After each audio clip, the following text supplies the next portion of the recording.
Okay.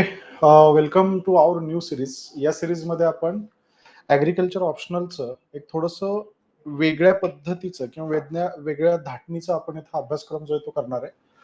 या सिरीजला मी नाव दिलंय question answer series. याच्यामध्ये आपलं ॲग्रिकल्चरचं जे बॅकग्राऊंड आहे, म्हणजे कॉलेजमध्ये ज्या पद्धतीने आपण अभ्यास केलाय, पेपरच्या आधी आपण काय करतोय, 2-4 दिवस काही सिलेक्टिव्ह क्वेश्चन्स घेतोय, त्या सिलेक्टिव्ह क्वेश्चन्सचं चांगलं प्रिपरेशन करतोय आणि अकॉर्डिंगली मग पेपरमध्ये जाऊन आपण त्याची उत्तर लिहिण्याचा प्रयत्न करतो. ठीक आहे. सो त्या मॉडेलवर आधारित ही सिरीज जी आहे ती आपण चालू केलेली आहे. या सिरीजमध्ये आपण काही सिलेक्टिव्ह क्वेश्चन्सचं डिस्कशन करणार आहे. जे सिलेक्टिव्ह क्वेश्चन्स ॲग्री ऑप्शनलच्या पर्स्पेक्टिव्हनं जर बघितलं तर थोडेसे महत्वाचे आपल्याला दिसून येतात. आता बघा, ऑप्शनलच्या पेपरमध्ये म्हणजे युपीएससीचं जर मॉडेल आपण बघितलं तर ऑप्शनलच्या पेपरमध्ये दोन सेक्शन्स असतात, सेक्शन ए, सेक्शन बी. दोन्ही सेक्शन्समध्ये पहिला क्वेश्चन जो असणार आहे, ठीक आहे, हा, आणि इकडच्या बाजूला पाचवा क्वेश्चन असणारा हा, हे दोन कंपल्सरी क्वेश्चन्स असतात. कंपल्सरी म्हणजे याला तुम्हाला ऑप्शन्स नाही आहेत. याच्यामध्ये पुन्हा 5 सब क्वेश्चन्स आपल्याला दोन्ही साईडला दिसून येणार आहेत. ठीक आहे. त्यानंतर सेक्शन ए मध्ये question number 1, question number 2, question number 3 आणि क्वेश्चन नंबर 4.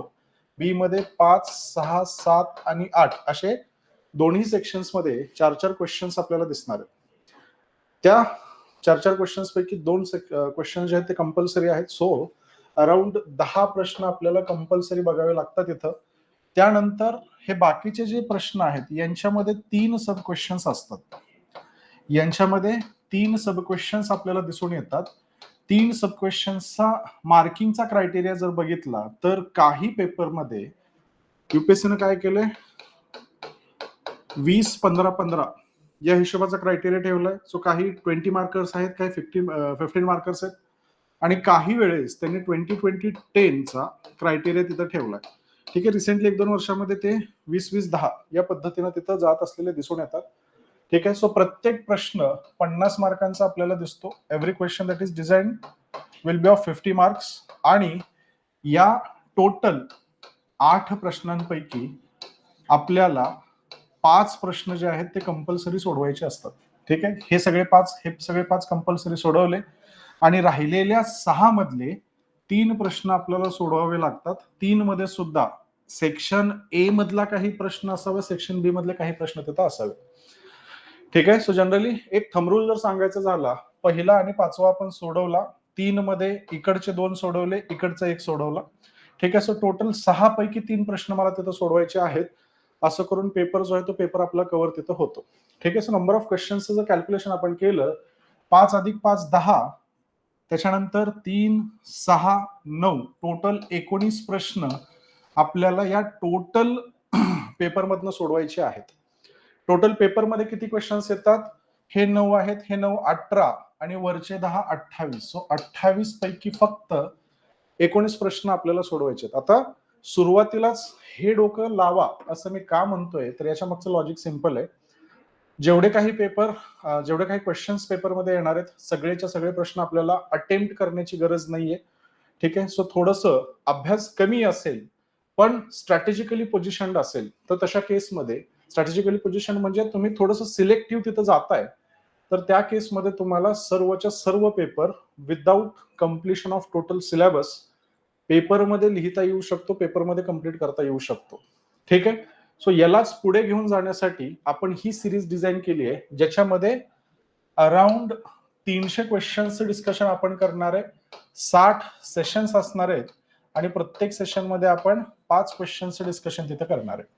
ठीक आहे. सो प्रत्येक सेशन जे आपलं ते तास सव्वा तासाचं चालेल. 5 प्रश्न आपल्याला डिस्कस करायचे म्हणजे काय, तर क्वेश्चन डिकोड कसा करायचा, क्वेश्चनच्या इंट्रोमध्ये काय लिहिता येऊ शकतं, क्वेश्चनच्या बॉडीमध्ये काय असायला पाहिजे, त्या बॉडीचं स्ट्रक्चर आपण डिस्कस करणार आहे. मग इथं मी माझ्या एंडनं तुम्हाला काय काय प्रोव्हाइड करतोय, तर सगळ्यात पहिली गोष्ट मी तुम्हाला क्वेश्चनचं स्ट्रक्चर प्रोव्हाइड करणार आहे. जे क्वेश्चनचे स्ट्रक्चर जनरली आपल्याला आपल्या ग्रॅज्युएशनच्या वेळेस भरपूर कामाला आले होते. ठीक आहे. सो स्ट्रक्चर मी प्रोव्हाइड करणार आहे. सेकंड थिंग, मॉडेल आन्सर सुद्धा मी तिथे देणार आहे. आता बघा, हे मॉडेल आन्सर्स आहेत, थोडेसे मोठे असणार आहेत, थोडेसे लेंदी मॉडेल आन्सर्स हे नक्कीच असणार आहेत. बराच डेटा मी त्याच्यामध्ये देण्याचा प्रयत्न करणार आहे. म्हणजे अपेक्षा आहे की तुम्ही ते मॉडेल आन्सर व्यवस्थित वाचावं, शक्य झालं तर ते आणखी चांगल्या पद्धतीने पाठ करावं. कारण जेवढं पाठांतर आपण करतोय त्याच्या एक 60-70% आपल्याला पेपरमध्ये येतं. ठीक आहे. सो त्याच्यामुळे थोडंसं मोठं मॉडेल आन्सर, गरजेचा डेटा ऍक्च्युअल मध्ये पेपरमध्ये आला आणि ज्या टॉपिकला आपण टच करणार आहे, ज्या टॉपिकवर तो क्वेश्चन डिझाईन झालेला आहे, ज्या टॉपिकला आपण टच करणार आहे, त्या टॉपिकची कन्सेप्ट शीट सुद्धा तुम्हाला तिथं प्रोव्हाइड केली जाणार आहे. त्या टॉपिकची कन्सेप्ट शीट सुद्धा प्रोव्हाइड केली जाणार आहे. सो फ्लो कसा असावा, सगळ्यात पहिले तुम्ही कन्सेप्ट शीट बघणं गरजेचं आहे, तो टॉपिक अंडरस्टँड करून घेणं गरजेचं आहे. त्याच्यानंतर त्याच्यावर आलेला क्वेश्चन काय आहे तो डिकोड करणं गरजेचं आहे. क्वेश्चनचं स्ट्रक्चर समजून घेणं गरजेचं आहे आणि फायनली मॉडेल आन्सर जे आहे हे मॉडेल आन्सर तुम्हाला तुमच्याकडनं नंतर पाठ करणं अपेक्षित आहे. जर या वेनं तुम्ही जात असाल, या फ्लोनं जर तुम्ही तिथं जाण्याचा प्रयत्न करत असाल, तर कमी वेळेमध्ये तो प्रश्न तयार होईल, कमी प्रश्नांमध्ये तो सब्जेक्ट तयार होईल. म्हणजे इमॅजिन करून चला 1 तासाचं आपलं सेशन आहे, याच्या बेसिसवर तयार झालेले जे 5 प्रश्न आहेत ते 5 प्रश्न तुम्ही पुढे अर्ध्या तासामध्ये कंप्लीट करताय, अभ्यास करताय त्या गोष्टीचा. ठीक आहे. सो जवळपास 3-3.5 तासांचा वेळ तुमचा ऑप्शनलला जातोय आणि 2 महिन्यांमध्ये तुमचा ऑप्शनल तिथं कव्हर होऊन जातोय. अराउंड 60 सेशन्स मध्ये, 60 सेशन्स म्हणजे 2 महिने. ऍक्च्युअल मध्ये कोर्स आपला 3 महिने चालणार आहे. प्रत्येक महिन्यामध्ये आपण रविवार वगैरे धरतोय, त्याच्यामुळे 20-20 सेशन्स तिथं घेतोय. ठीक आहे. सो रफली 2 महिन्यांमध्ये ऍग्री ऑप्शनलचा एक तगडा अभ्यास आपला या गोष्टीमधून तिथं होणार आहे. ओके. सो आता पहिल्या क्वेश्चन कडे जाऊयात. पहिला प्रश्न जो आहे तो आपण सॉइल सायन्सच्या मॉड्यूल पासून सुरुवात करतोय. सो सॉइल सायन्सच्या मॉड्यूलमध्ये मी आता सिलेबसला मॉड्यूल्स मध्ये डिवाइड केलेला आहे. प्रत्येक टॉपिक जो आपल्या सिलेबस मध्ये दिसतो तो मॉड्यूल या पद्धतीने मी तिथे डिझाईन केलेलं आहे. सो आज आपल्याला 2 मॉड्यूल्स बघायचे आहेत. पहिला मॉड्यूल सॉइलच्या प्रॉपर्टीजचा आहे आणि दुसरा मॉड्यूल सॉइलच्या फॉर्मेशनचा आहे. ठीक आहे. सो सॉइल प्रॉपर्टीजवर आणि सॉइल फॉर्मेशनवर कशा पद्धतीचे प्रश्न विचारले जातात यांची आयडिया तुम्हाला येईल आणि त्या प्रश्नांवर उत्तर कशी लिहायची याची आयडिया सुद्धा तुम्हाला तिथे येईल. सो स्टॅटिक आणि डायनामिक अशा दोन्ही प्रश्नांचं इन्क्लुजन मी तिथे करण्याचा प्रयत्न केलेला आहे. सॉइलच्या प्रॉपर्टीज महत्वाच्या असतात. सॉइलच्या प्रॉपर्टीज स्किप करू नका, कारण याच्यावर कन्सिस्टंटली तुम्हाला एकतर फॉरेस्ट एक्झामिनेशन मध्ये किंवा सिव्हिल्सच्या एक्झामिनेशन मध्ये प्रश्न दिसणार आहे. ठीक आहे. सो अल्टरनेटिव्ह खेळ तिथं राहतो. फॉरेस्टमध्ये विचारलं सिव्हिलमध्ये विचारणार नाही, सिव्हिलमध्ये विचारलं फॉरेस्टमध्ये विचारणार नाही.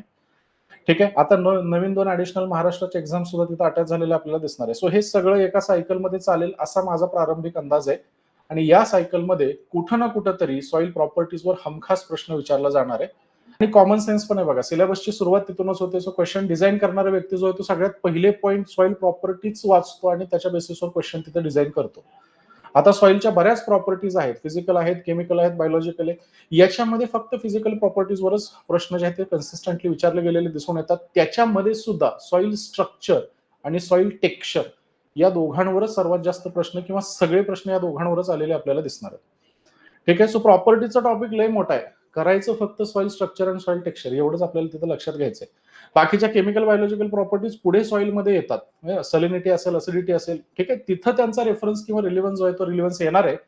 सध्या प्रॉपर्टीज टॉपिक मध्ये फक्त आणि फक्त आपल्याला टेक्स्चर स्ट्रक्चर याचा फोकस तिथं करायचा आहे. आता कन्सेप्ट शीट मध्ये रंगीबेरंगी कन्सेप्ट शीट असणार आहे. सो तुम्ही जर व्यवस्थित कन्सेप्ट शीट जरी व्यवस्थित बघितली तर उत्तराचा सर्वच्या सर्व डेटा तुम्हाला त्या एका पेज मध्येच मिळणार आहे. म्हणजे नोट सुद्धा प्रचंड कॉम्प्रिहेन्सिव्ह झाल्यात, प्रचंड ब्रीफ पण झालेले आहेत आणि रंगीबेरंगी आणि चित्रांच्या स्वरूपामध्ये असल्यामुळं याचं रिटेन्शन पण जास्त काळासाठी तुम्हाला तिथं राहणार आहे. ठीक आहे. सो हे थोडंसं नवं इनोव्हेशन मी ट्राय करण्याचा प्रयत्न इथं केलाय.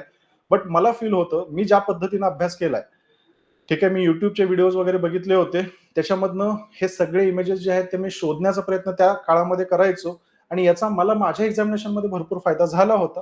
ठीक आहे. सो तसं काहीच, पण आता कसं बघा, युट्यूबवर रिसर्च करत बसायचं म्हटलं की एक टॉपिक 2-2 दिवस चालणार आहे. ठीक आहे. सो तुम्हाचा तो 2 दिवसाचा वेळ मला वाचवायचा आहे. 60 दिवसांमध्ये आपला ऑप्शनल आपल्याला कंप्लीट करायचा आहे.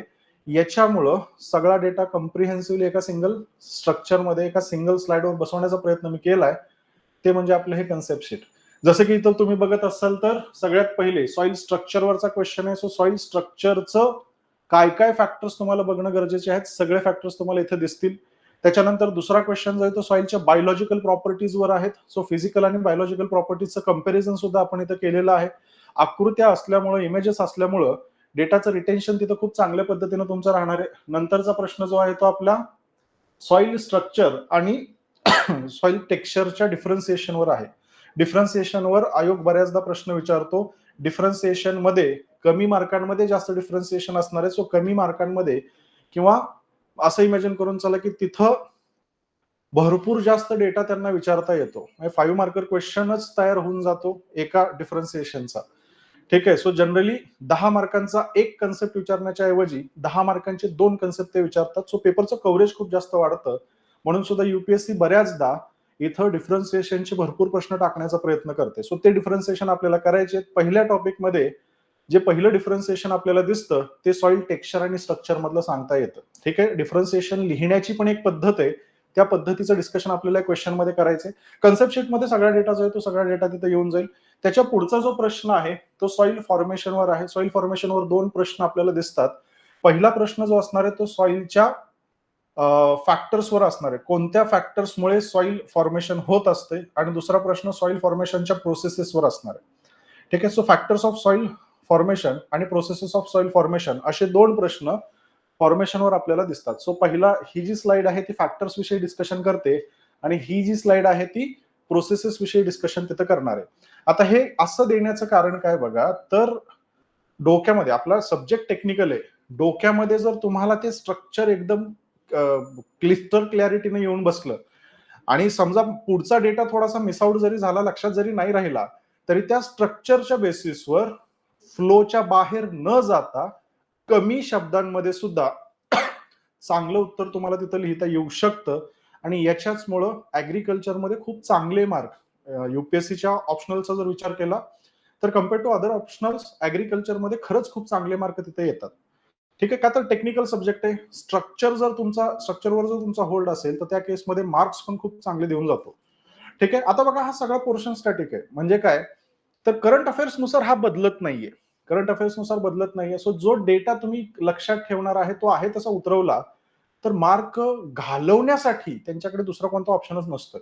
म्हणून सुद्धा मार्क तिथं खूप चांगले येतात. ठीक आहे.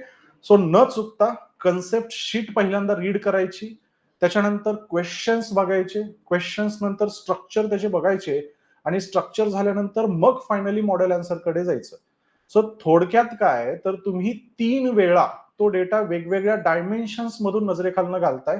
पहिल्यांदा कन्सेप्च्युअलची आपली डायमेन्शन आहे, त्याच्यानंतर स्ट्रक्चरची डायमेन्शन आहे, ऍक्च्युअल मध्ये उत्तराची डायमेन्शन आपल्याला तिथे दिसते. सो एकच गोष्ट 3-3 वेळा जर तुम्ही करत जाताय तर लागणारा वेळ सुद्धा तिथे कमी होत चाललाय. आणि रेडीमेड सगळं हातामध्ये मिळतंय, त्याच्यामुळे अर्धा तास सुद्धा एका प्रश्नाला तिथं लागणार नाही. हा, तुम्ही प्रॅक्टिस करणार असाल, तुम्ही लिहित असणार आहे, तर थोडासा वेळ आपल्याला तिथे फॅक्टरिंग करावा लागेल. ठीक आहे. सो 2-3-4 तास मॅक्सिमम 2 महिन्यांसाठी जरी तुम्ही ऑप्शनलला तिथे डेडिकेटेडली देत असाल तरी सुद्धा ऑप्शनल बऱ्यापैकी चांगला कव्हर होतो. आणि मगाशी सांगितल्याप्रमाणे क्वेश्चन्स जरी भरपूर दिसत असले तरी लिहायचे 19च आहेत. ठीक आहे. याच्यामुळं कॉम्बिनेशन एवढे चांगले वर्कआउट ते होतात, कमी डेटावर सुद्धा तुम्हाला चांगले मार्क्स तिथं घेता येऊ शकतात. कमी अभ्यासावर सुद्धा चांगले मार्क तिथं तुम्हाला घेता येऊ शकणार आहेत. ठीक आहे. सो आता क्वेश्चन्सला सुरुवात करूयात. सगळ्यात पहिल्यांदा सॉइलवर विचारला जाणारा पहिला प्रश्न जो आहे तो पहिला प्रश्न आपल्याला बघायचा आहे. एकच मिनिट. सॉइलवर विचारला जाणारा पहिला प्रश्न आपल्याला बघायचा आहे. ठीक आहे. सो पहिला प्रश्न आहे, why do we consider soil structure and important soil property for the crop production. आता हा पीवायक्यू बेस्ड क्वेश्चन आहे. आपण आपल्या सिरीज मध्ये काय करतोय, युपीएससीची काही पीवायक्यूज आपण घेणार आहे. सोबतच मला जिथं वाटतं की एखादा वेगळा प्रश्न विचारला जाऊ शकतो तर त्याचं मॉडेल क्वेश्चन सुद्धा आपण डिझाईन करणार आहे. ठीक आहे. सो पीवायक्यू पेक्षा थोडेसे जास्त प्रश्न इथं असतील. राईट. सो सगळ्यात पहिला प्रश्न, why do we consider soil structure as an important soil property for the crop production. त्याच्यानंतर क्वेश्चन मार्क झाला. पुढे, how is soil structure changed by the various factors. ठीक आहे. सो इथं 2 सब क्वेश्चन्स आपल्याला एका सिंगल क्वेश्चन मध्ये दिसून येतात. पहिला सब क्वेश्चन जो आहे, तर सॉइलची प्रॉपर्टी का महत्वाची या पद्धतीने आपल्याला सांगता येतं. आणि सेकंड सब क्वेश्चन जो आहे तो आहे, सॉइल प्रॉपर्टीला इन्फ्लुएन्स करणारे कोणकोणते फॅक्टर्स आपल्याला दिसणार आहेत. ठीक आहे. सो क्वेश्चन डिकोड झाला. प्रॉपर्टीजचं इम्पॉर्टन्स काय, सॉइलचं स्ट्रक्चर ऍग्रिकल्चर पर्स्पेक्टिव्हनं का महत्वाचं आहे. ठीक आहे. सो इथं पर्स्पेक्टिव्ह आपलं जे मेजर डायमेन्शन जे असणार आहे ते ऍग्रिकल्चरचं राहणार आहे. ऍग्रिकल्चर म्हणजे काय, मला झाड लावायचंय, त्याचं झाड चांगलं आलं पाहिजे, त्या झाडानं त्याची व्हेजिटेटिव्ह ग्रोथ चांगली कम्प्लीट केली पाहिजे, रिप्रोडक्टिव्ह ग्रोथ चांगली कंप्लीट केली पाहिजे आणि त्याला भरपूर अन्नधान्य किंवा धान्य जे आहे ते धान्य तिथं लागलं पाहिजे. बरोबर. मग हे सगळं करण्यामध्ये त्या झाडाला जगवणं असेल, त्या झाडाची वाढ चांगल्या पद्धतीनं करणं असेल, याच्यामध्ये सॉइल प्रॉपर्टीज कोणता रोल प्ले करतात, हे झालं माझं पहिल्या प्रश्नाचं डिकोडिंग. आणि त्या प्रॉपर्टीजला इन्फ्लुएन्स करणारे घटक कोणकोणते आहेत, का तर मला झाड जगवायचं आहे. ठीक आहे. सो असे 2 मेजर फॅक्टर्स किंवा 2 मेजर फोकस या क्वेश्चन मध्ये आपल्याला दिसतात. आता मी बऱ्याचदा विद्यार्थ्यांना इथे एक स्ट्रॅटेजी सांगतो, प्रश्नाचा लोकस आणि फोकस शोधायची. ठीक आहे. ही जीएस मध्ये पण चालते, ही ऑप्शनल मध्ये पण चालते. सो तुम्ही 2 सर्कल काढणारे, मधला जो छोटा सर्कल आहे, या छोट्या सर्कलमध्ये विचारला गेलेला प्रश्न तो आपला लोकस आहे. सो सॉइल प्रॉपर्टीज किंवा सॉइल स्ट्रक्चरवर हा क्वेश्चन विचारला गेलेला आहे. ठीक आहे. आता नेमकं याच्यामध्ये काय विचारलं गेलंय, तर 2 फोकस आपल्याला दिसतात. पहिला फोकस सॉइल प्रॉपर्टीजचा इम्पॉर्टन्स काय आहे फ्रॉम द ऍग्रिकल्चर पर्स्पेक्टिव्ह. हे कधीच विसरायचं नाही, सगळं डिस्कशन ऍग्रिकल्चरच्या पर्स्पेक्टिव्हनं चालणार आहे. आणि दुसरा फोकस, यांना इन्फ्लुएन्स करणारे घटक कोणकोणते आहेत. बरोबर. बाकीचं कुठून आलं, काय आलं, कसं आलं, मला देणं घेणं नाही. मला इम्पॉर्टन्सवर फोकस करायचा आहे, मला त्याच्या इन्फ्लुएन्सवर फोकस तिथं करायचा आहे. ठीक आहे. सो क्वेश्चन डिकोड झाला. आता उत्तराच्या स्ट्रक्चरकडे आपल्याला जायचंय. ठीक आहे. सो सगळ्यात पहिले इंट्रोडक्शन काय करायचं. इंट्रोडक्शन सॉइलच्या प्रॉपर्टीजचं डिस्कशन करतं, सॉइलच्या स्ट्रक्चरमध्ये सॉइलच्या स्ट्रक्चरचं डिस्कशन करतं. सो पॉसिबल झालं तर सॉइल स्ट्रक्चरची एक सायंटिफिक डेफिनेशन गरजेची आहे. तुम्हाला वाटते ती नाही, तुम्हाला वाटते ती डेफिनेशन नाही. सॉइलच्या प्रॉपर्टीजची, सॉइलच्या स्ट्रक्चरची एक प्रॉपर सायंटिफिक डेफिनेशन गरजेची आहे. पेपर ऑप्शनलचा आहे, जीएसचा नाही. बऱ्याचदा आपल्याला फटका इथंच बसतो. ऍग्रिकल्चर सायन्सची जी लँग्वेज आहे, ही लँग्वेज आपल्या पेपरमध्ये दिसत नाही आणि मार्क जायला सुरू होतात. सो इथं बघा, सायंटिफिक डेफिनेशन्स गरजेच्याच आहेत. तुम्हाला त्या डेफिनेशन्स शोधायच्यात आणि पाठ करायच्या. सो इथं एक निंजा टेक्निक हीच आहे, सगळे कॉन्सेप्ट जसे जसे आयडेंटिफाय होतील तसे तसे बाजूला काढायचे आणि त्या कन्सेप्टची सायंटिफिक डेफिनेशन एका डायरीमध्ये लिहून ठेवायची. ठीक आहे. सो एक डायरी छोटीशी तयार करा, डेफिनेशन्स वाली ती डायरी असेल. जसजसा तुमचा अभ्यास पुढे जातोय तसं तसं जो नवा कीवर्ड तुम्हाला दिसणार आहे, जो पेपरमध्ये मला लिहावा लागणार आहे, त्या कीवर्डला त्या डायरीमध्ये लिहायचं, गुगल सर्च करायचं आणि एखाद्या मोठ्या इन्स्टिट्यूशनची किंवा एखाद्या युनिव्हर्सिटीमधनं आलेली सायंटिफिक डेफिनेशन जी आहे, ही सायंटिफिक डेफिनेशन मला तिथं त्या डायरीवर नोट डाऊन करायची आहे, जेणेकरून तिथून पुढे ती पाठ होत राहील. डायरीमध्ये का पाठ होते होते होते होते तुमचं सेकंड नेचर ते होऊन जातं. पहिल्यांदा थोडासा त्रास होईल, नंतर नंतर तेवढा त्रास आपल्याला होणार नाही. ठीक आहे. So soil structure refers to morphology of soil aggregates resulting from special arrangement of sand, silt and clay fractions. ठीक आहे. आता सॉइलच्या स्ट्रक्चरची सिंपल डेफिनेशन काय, relative arrangement of soil fractions और relative arrangement of soil properties, relative arrangement of soil particles.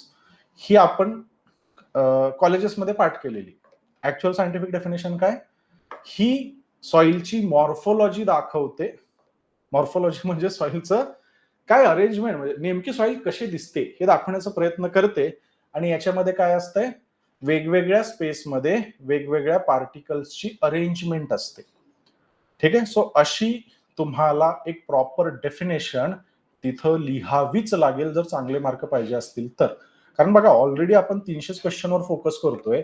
So साहजिक आहे, जे क्वेश्चन्स आपण लिहिणार आहे त्यांच्यामध्ये माती खायची नाही, तिथं एकदम तगडा परफॉर्मन्स आपल्याला द्यावा लागेल. So this will become your introduction. Introduction मध्ये प्रॉपर डेफिनेशन लिहा आणि इंट्रोडक्शनला बॉडी सोबत कनेक्ट करा. आता बॉडीमध्ये 2 फोकस आहेत. पहिला फोकस काय आहे, तर सॉइलच्या स्ट्रक्चरचं इम्पॉर्टन्स काय आहे. ठीक आहे. सो सॉइल स्ट्रक्चरचा इम्पॉर्टन्स, याच्यामध्ये पहिला इम्पॉर्टन्स पोर साईज डिस्ट्रीब्युशन मध्ये दिसून येतो आपल्याला. ठीक आहे. कारण पोरोसिटी जी आहे सॉइलची, ही खूप मोठ्या प्रमाणामध्ये प्लांटच्या सर्व्हायव्हलला अफेक्ट करण्याचं काम तिथं करत असते. त्याच्यामुळे पोरोसिटीवर आपण चाललोय. त्याच्यानंतर दुसरा इम्पॉर्टन्स जर सांगायचा झाला तर सॉइल स्ट्रक्चर त्याच्या बल्क डेन्सिटीला अफेक्ट करतं, जे पुढे जाऊन प्लांटच्या रूट पेनिट्रेशनला अफेक्ट करण्याचं सुद्धा काम तिथं करणार आहे.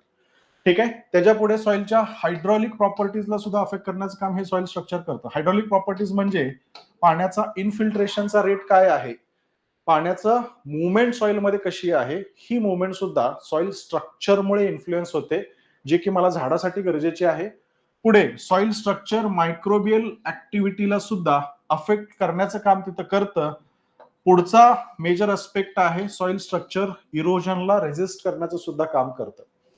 कारण सॉइल इरोजन ही एक खूप महत्वाची समस्या मानली जाते. म्हणजे सध्या जर आपण बघितलं प्रॅक्टिकली तर सॉइल इरोजन हा खूप मोठा इश्यू इंडियन ऍग्रिकल्चरमध्ये दिसतो.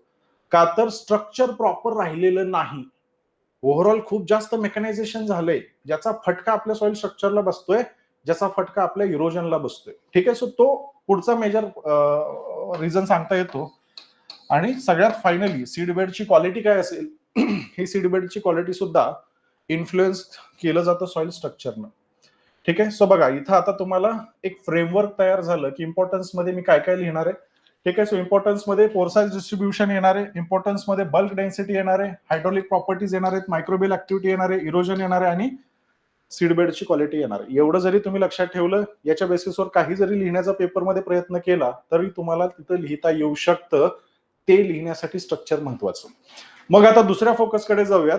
दुसरा फोकस कोणकोणते फॅक्टर्स सॉइलच्या स्ट्रक्चरला इन्फ्लुएन्स करतात. सॉइल स्ट्रक्चर कुणाला इन्फ्लुएन्स करतं हे आपण लिहिलं. आता सॉइल स्ट्रक्चरला इन्फ्लुएन्स करणारे फॅक्टर्स कोणते, याच्यामध्ये बायोलॉजिकल फॅक्टर्स आहेत, फिजिकल फॅक्टर्स आहेत आणि केमिकल फॅक्टर्स आपल्याला दिसून येणार आहेत. यांना आपण उत्तराच्या सेकंड पार्टमध्ये डिकोड करायचं आहे. ठीक आहे. सो बॉडीच्या फर्स्ट पार्टकडे आता जाऊयात. पोर साइज डिस्ट्रीब्युशन कशा पद्धतीने इम्पॅक्ट करतं. जर मॅक्रोपोर्सचं प्रमाण जास्त असेल सॉइल स्ट्रक्चरमध्ये, मॅक्रोपोर्सचं प्रमाण, मॅक्रो म्हणजे मोठे होल असणार आहेत हे, ठीक आहे, यांचं जर प्रमाण जास्त असेल तर इनफिल्ट्रेशनचा रेट चांगला असणार आहे, सोबतच एरिएशन सुद्धा चांगलं राहणार आहे, which is desirable property from the perspective of plant roots. कारण रूट्सला रेस्पिरेशनसाठी, रूटला पाण्याच्या अवेलेबिलिटीसाठी हे मॅक्रोपोर्स जे आहेत, हे मॅक्रोपोर्स तिथं महत्वाचे असतात. ठीक आहे. त्याच्यानंतर मायक्रोपोर्स रिटेन्शनसाठी गरजेचे आहेत. ओव्हरऑल वॉटर होल्डिंग कॅपॅसिटीला डिफाईन करण्याचं काम करतात. ब्लॅक कॉटन सॉइल मध्ये मायक्रोपोर्स जास्त असणार आहेत. ऑलिव्हियल सॉइल मध्ये मॅक्रो आणि मायक्रोचं आपल्याला एक ज्युडिशियस कॉम्बिनेशन दिसून येतं. सँडी सॉइल्स मध्ये मॅक्रोपोर्स आपल्याला जास्त दिसून येतात. सो अकॉर्डिंगली बघा सॉइलच्या प्रॉपर्टीज जे आहेत ते बदलतात. ठीक आहे. त्याच्यानंतर हे मॅक्रो आणि मायक्रोपोर्स त्याच्या ग्रॅन्युलर स्ट्रक्चरला सुद्धा इम्पॅक्ट पाडण्याचं काम करतात. ठीक आहे. जे ग्रॅन्युलर स्ट्रक्चर आपल्या रूट डेव्हलपमेंटसाठी गरजेचं आहे. त्यानंतर दुसऱ्या फॅक्टरकडे जाऊयात. दुसरा फॅक्टर आहे बल्क डेन्सिटीचा आणि रूट पेनिट्रेशनचा. आपली जर बल्क डेन्सिटी 1.1 आणि 1.3च्या दरम्यान असेल तर ती ऑप्टिमल मानली जाते. पण बल्क डेन्सिटी जर वाढत असेल तर त्या केसमध्ये रूट डेव्हलपमेंट जी आहे ती रिस्ट्रिक्ट होत असताना दिसून येते. ठीक आहे. हे आपल्याला मेन्शन करावं लागेल की नेमकं झाडाला त्याचा काय फटका बसतोय हे तिथं सांगणं गरजेचं आहे. त्याच्यानंतर हायड्रॉलिक प्रॉपर्टीजचा विचार जर केला तर इनफिल्ट्रेशन आणि रन ऑफ या दोघांवर आपल्याला डिस्कस करायचंय. इनफिल्ट्रेशन जास्त असेल तर चांगलं आहे, रन ऑफ जास्त असेल तर ती गोष्ट आपल्या ऍग्रिकल्चरच्या फोकसनं बघितलं तर आपल्याला वाईट सांगता येते. रन ऑफ जास्त असेल तर ते सॉइलचं इरोजन सुद्धा करणार आहे, पाणी वॉटर टेबल पर्यंत सीप आउट तिथं होणार नाहीये. त्या गोष्टीचा फटका आपल्या ओव्हरऑल ऍग्रिकल्चरच्या सस्टेनेबिलिटीवर बसत असलेलं पुढे आपल्याला दिसणार आहे. ठीक आहे. त्याच्यानंतर स्ट्रक्चर मायक्रोबियल ऍक्टिव्हिटीला सुद्धा अफेक्ट करतं बघा. जसं की मायक्रोव्ज मध्ये जे अरोबिक मायक्रोबियल पॉप्युलेशन आहे, ही अरोबिक मायक्रोबियल पॉप्युलेशन चांगल्या स्ट्रक्चरच्या सॉइलमध्ये सर्व्हाइव्ह करणार आहे.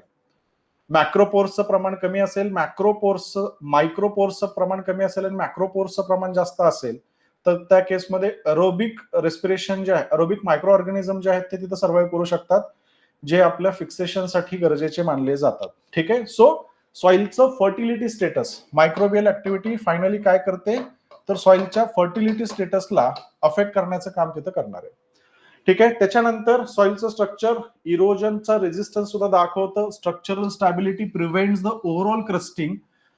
क्रस्टिंग होत नसेल तर इरोजन तिथं होणार नाहीये आणि सीड बेडची क्वालिटी सुद्धा महत्वाची आहे, कारण बघा सीड बेड जर चांगला असेल तर त्याच केसमध्ये जर्मिनेशन होणार आहे, अदरवाईज ते जर्मिनेशन तिथे घडणार नाही. ठीक आहे. सो हे काही इम्पॉर्टंट फॅक्टर्स आहेत ज्यांच्यामुळे सॉइलला इम्पॉर्टंट प्रॉपर्टी मानली जाते. त्याच्यानंतर आता सॉइलला अफेक्ट करणारे कोणकोणते फॅक्टर्स आहेत. सो बायोलॉजिकल मध्ये 3 फॅक्टर्स आहेत. ऑर्गॅनिक मॅटरचं डायनामिक्स असणारे, रूट बायो पोर्स असणारे आणि सॉइल मध्ये असलेला फॉना आपल्याला सांगता येतो. ठीक आहे. ऑर्गॅनिक मॅटर सिमेंटिंग एजंट आहे, फेविकॉलचं काम करतो. सॉइल पार्टिकल्सला एकमेकांसोबत अटॅच करून ठेवण्याचं काम तिथं तो करणार आहे. ग्रॅन्युलर स्ट्रक्चर तो तिथं फॉर्म करणार आहे. सॉइलचे पेड्स तो फॉर्म करणार आहे, ज्याच्यामुळं पोरोसिटी एरिएशन तिथं वाढतं, ज्याचा फायदा आपल्या प्लांट्सला होतो. जर ऑर्गॅनिक मॅटर कमी असेल तर सॉइलचं स्ट्रक्चर डॅमेज व्हायला सुरू होतं, ज्याच्यामुळं रूट पेनिट्रेशनला प्रॉब्लेम आहे. सफोकेशन प्लांटच्या रूटचं तिथं होणार आहे. ठीक आहे. सो ओव्हरऑल मग प्लांटची ग्रोथ आपल्याला अशा केसमध्ये दिसून येत नाही. ठीक आहे. सो स्ट्रक्चरला अफेक्ट करण्याचं काम इथं ऑर्गॅनिक मॅटरने केलं. त्याच्यानंतर रूट बायोपोर्समध्ये म्युसिलेज किंवा डेन्स रूट सिस्टीम ज्या आहेत त्या स्ट्रक्चरला इन्फ्लुएन्स करतात, ते फ्रेमवर्क तिथं प्रोव्हाइड करण्याचं काम करतात. डेन्स रूट सिस्टीम असेल तर ते मातीला जास्त गोळा करून ठेवणार आहेत. बरोबर. सो स्ट्रक्चरला इन्फ्लुएन्स करण्याचं काम ते तिथं करतात. आणि सगळ्यात शेवटचा महत्वाचा फॅक्टर अर्थवॉर्मचा इथं सांगता येतो. अर्थवॉर्म असतील तर पोरोसिटी जी आहे ती चांगली तिथं राहणार आहे, एरिएशन चांगलं राहणार आहे. त्याच्यानंतर फिजिकल फॅक्टर्स मध्ये सगळ्यात महत्वाचा फिजिकल फॅक्टर्स, आता हा अँथ्रोपोजेनिक किंवा मॅनमेड आहे बघा. टिलेज ऑपरेशन्स इन्फ्लुएन्स करतात सॉइलच्या प्रॉपर्टीला. मीडियम टिलेज असेल, मॉडरेट टिलेज असेल तर स्ट्रक्चर इम्प्रूव्ह होतं, पण हेवी टिलेज असेल तर स्ट्रक्चर डॅमेज होणार. हेवी टिलेज मध्ये मोठा तुम्ही 60-70 एचपीचा ट्रॅक्टर जो आहे तो रानामध्ये घालताय, नुसत्या तिथं एका पाठोपाठ एक काय करताय, प्लॉविंगच्या प्रोसेसेस ज्या आहेत त्या कॅरी आउट करतायत, नांगरट तिथं जास्त करताय, साहजिक आहे हार्ड पॅन तिथं तयार होऊ शकतो. ठीक आहे. हार्ड पॅन तयार झाला, प्रॉपर्टीज डॅमेज व्हायला सुरुवात झाल्या. कॉम्पॅक्शनचा एक मेजर इश्यू आपल्याला मॅक्सिमम टिलेजच्या सिनारिओ मध्ये तिथं दिसू शकतो. सो मॉडरेट ते असावं, मॉडरेट टिलेज तिथं असणं गरजेचं आहे. कॉम्पॅक्शनचा इश्यू येतो. सोबतच वेटिंग आणि ड्राईंगच्या सायकल जर जास्त असतील तर त्याचा पण फटका बसतो. वर्टी सोर्सला, ब्लॅक कॉटन सॉइल्सला या गोष्टीचा फायदा होणार आहे. ठीक आहे. सेल्फ चर्निंग वाले सॉइल्स आहेत त्याच्यामुळे त्यांना तिथं फायदा होणार आहे. फटका कुणाला बसायला सुरू होतो, लाईट सॉइल्स मध्ये हा फटका बसायला आपल्याला दिसून येतो. ठीक आहे. त्याच्यानंतर फ्रीजिंग आणि थॉविंग जर असेल तर याच्यामुळं अग्रिगेशन जे आहे सॉइलचं, हे अग्रिगेशन वाढतं. ठीक आहे. सो जो टेम्परेट रिजन आहे, जिथं थंडी जास्त आहे, अशा रिजन मध्ये ही फ्रीजिंग थॉविंग आपल्याला फायदा देऊन जाते. आता केमिकल फॅक्टर्स महत्वाचे आहेत. केमिकल फॅक्टर्स मध्ये एक्सचेंजेबल कॅटायन्सचं किती प्रमाण आहे याच्यानुसार सॉइल प्रॉपर्टीज ज्या आहेत त्या एकतर इम्प्रूव्ह होतात किंवा खराब होत गेलेले आपल्याला दिसून येतात. ठीक आहे. याच्यामध्ये बघा 2 महत्वाचे एलिमेंट्स आहेत किंवा आयन्स जे आहेत, कॅटायन जे आहेत ते लक्षात ठेवा. कॅल्शियम आपल्याला लक्षात ठेवायचं आहे आणि सोडियम आपल्याला लक्षात ठेवायचं आहे. हा आपल्यासाठी चांगला आहे, हा आपल्यासाठी खराब आहे. कॅल्शियम हा एक बाइंडिंग एजंटचं काम तिथं करतो. कॅल्शियम जर असेल तर पार्टिकल्सला तो जोडून ठेवण्याचं काम करतो. सोडियम सगळ्याला हाकलून देण्याचं काम करतो. ठीक आहे. सो सॉइल डिस्पर्शनसाठी जबाबदार हा सोडियम आहे आणि सॉइल पार्टिकलच्या बाइंडिंगसाठी जबाबदार आपल्याला कॅल्शियम तिथं दिसणार आहे. बरोबर. सो कॅटायन एक्सचेंज कॅपॅसिटी किती आहे, कॅल्शियम किती ते ठेवू शकतं किंवा सोडियम ते किती जास्त साठवून ठेवू शकतं, याच्यानुसार सुद्धा स्ट्रक्चर इन्फ्लुएन्स होत असताना आपल्याला दिसून येतं. त्याच्यानंतर पुढचा केमिकल फॅक्टर जो आहे तो इलेक्ट्रोलाइटचा आणि पीएचचा आहे. पीएच खूप मोठा रोल तिथं प्ले करणार आहे. पीएच ऑप्टिमल रेंज जी आहे ती ऑप्टिमल रेंज प्रोव्हाइड करण्याचं काम तिथं करतं. आणि सगळ्यात शेवटी सॉइलमध्ये असणारे ऑक्साइड्स आणि क्ले यांचं प्रमाण कसं आहे, अकॉर्डिंगली सुद्धा सॉइलच्या प्रॉपर्टीज बदलत गेलेल्या दिसून येतात. जसं की ब्लॅक कॉटन सॉइल आणि रेड सॉइलचा विचार केला, जसं की ब्लॅक कॉटन सॉइल आणि अल्युवियल सॉइलचा विचार केला तर मॉन्ट मिनरलाइट क्लेज जे आहेत या ब्लॅक कॉटन सॉइल मध्ये आपल्याला जास्त दिसणार आहेत. So accordingly water holding capacity वाढते, न्यूट्रिशनला होल्ड करण्याची कॅपॅसिटी ब्लॅक कॉटन सॉइलची जास्त असते. कम्पेअर टू अदर सॉइल्स ही थोडीशी जास्त आपल्याला दिसून येणार आहे. पण त्याच्यामध्ये ऑक्साइडचं प्रमाण असेल तर त्या सॉइल्स ब्लॅक न राहता त्या आता कशा झाल्या, रेड सॉइल्स झालेले आपल्याला दिसून येतात. ठीक आहे. सो हे झालं ओव्हरऑल स्ट्रक्चर या प्रश्नाचं. एवढा डेटा आपल्याला या उत्तरामध्ये लिहिणं अपेक्षित आहे. ठीक आहे. त्याच्यानंतर मॉडेल आन्सर दिलेलं आहे. मॉडेल आन्सर मी ऑलरेडी शेअर केलेला आहे. एकदा फक्त व्यवस्थित गो थ्रू करून घ्या. जे मी सांगितले ते फक्त इंग्लिशमध्ये इथं दिलंय. मॉडेल आन्सर थोडंसं मोठं मुद्दामून असणार आहे. ओके. त्यानंतर दुसऱ्या प्रश्नाकडे आपल्याला जायचंय. सेकंड क्वेश्चन जो आहे तो सॉइलच्या दुसऱ्या प्रॉपर्टीला टच करतो. केमिकल प्रॉपर्टीजवर डायरेक्ट प्रश्न येत नाही बघा, कारण प्रॉब्लेम सॉइल्स म्हणजेच केमिकल प्रॉपर्टीचं डिस्कशन आहे. ठीक आहे. सो तो खूप मोठा सेक्शन आहे नंतरच्या सॉइलच्या सिलेबसमध्ये. राईट. सो बायोलॉजिकल प्रॉपर्टीजवर सुद्धा मध्ये आधी प्रश्न येत आहेत. मग याच्यामध्ये एक स्पेसिफिक जो इंटरेस्टिंग प्रश्न मला वाटला तो प्रश्न मी इथं घेतोय. Soil biological properties may be better indicator of soil health compared to physical and chemical properties. So सॉइलच्या 3 प्रॉपर्टीज आहेत. या 3 प्रॉपर्टीज मध्ये सर्वात चांगली प्रॉपर्टी सॉइल हेल्थचा अंदाज घेण्यासाठी बायोलॉजिकल प्रॉपर्टी आहे. कशामुळे ते मला काय करायचं इथं आता एक्सप्लेन करायचं आहे. सो लोकस फोकसचा विचार केला. Biological properties will be locus of this question, while focus will be why biological properties are considered as a better indicator for soil health than physical आणि केमिकल. सिंपल लॉजिक आहे बघा. Biological properties dynamic असतात आणि biological properties लगेच reaction देतात. Physical किंवा chemical properties ज्या आहेत त्या स्टॅटिक असतात. आता याचा अर्थ काय, तर सॉइलची फिजिकल केमिकल प्रॉपर्टी तेवढ्या सहजासहजी बदलत नाही जेवढ्या सहजासहजी बायोलॉजिकल प्रॉपर्टी बदलते. उदाहरणार्थ आपण जर आजारी पडणार असो तर एखादा व्यक्ती आजारी आहे का हे चेक करण्यासाठी आपण काय चेक करतो, त्याचं टेम्परेचर चेक करतोय, ना की त्याचं वजन. बरोबर. वजन लगेचच कमी जास्त होणार नाही, त्याचं मसल मास लगेचच कमी जास्त होणार नाही. सर्वात पहिली इन्स्टंट रिॲक्शन कुठे येते, बॉडीचं टेम्परेचर कमी आहे का जास्त आहे. जर इन्फेक्शन झालं असेल तर ते इन्फेक्शन फाईट करण्यासाठी बॉडी खूप जास्त एनर्जी कन्झ्युम तिथं करत असते, म्हणून बॉडी टेम्परेचर वाढतं आणि आपल्याला ताप तिथे यायला सुरू होतो. बरोबर. सो सॉइलच्या हेल्थच्या बाबतीमध्ये असंच बायोलॉजिकल प्रॉपर्टी सर्वात लवकर रिॲक्शन देते, म्हणून ती चांगली प्रॉपर्टी कन्सिडर केली जाते सध्या सॉइलचं हेल्थ स्टेटस काय आहे हे बघण्यासाठी. बरोबर. सो असा हा क्वेश्चन आपल्याला सांगता येतो. मग या प्रश्नाच्या इंट्रोडक्शन मध्ये सॉइल हेल्थ डेफिनेशन पासून आपण नक्कीच तिथं सुरुवात करू शकतो. सो डेफिनेशन काय आहे, it is the capacity to sustain the productivity, maintain the environmental quality and promote plant and animal health. याला आपण काय म्हणणार आहे तिथं, सॉइल हेल्थ म्हणणार आहे. बरोबर. सो 3 गोष्टी माझ्या डेफिनेशन मध्ये येणं गरजेचं. पहिली, प्रोडक्टिव्हिटी सस्टेन करण्याची सॉइलची कॅपॅसिटी, क्वालिटी मेंटेन करण्याची कॅपॅसिटी, प्लांट आणि अॅनिमल हेल्थला प्रमोट करण्याची कॅपॅसिटी, याला आपण एकत्रितरित्या सॉइल हेल्थ मध्ये तिथं ठेवतो.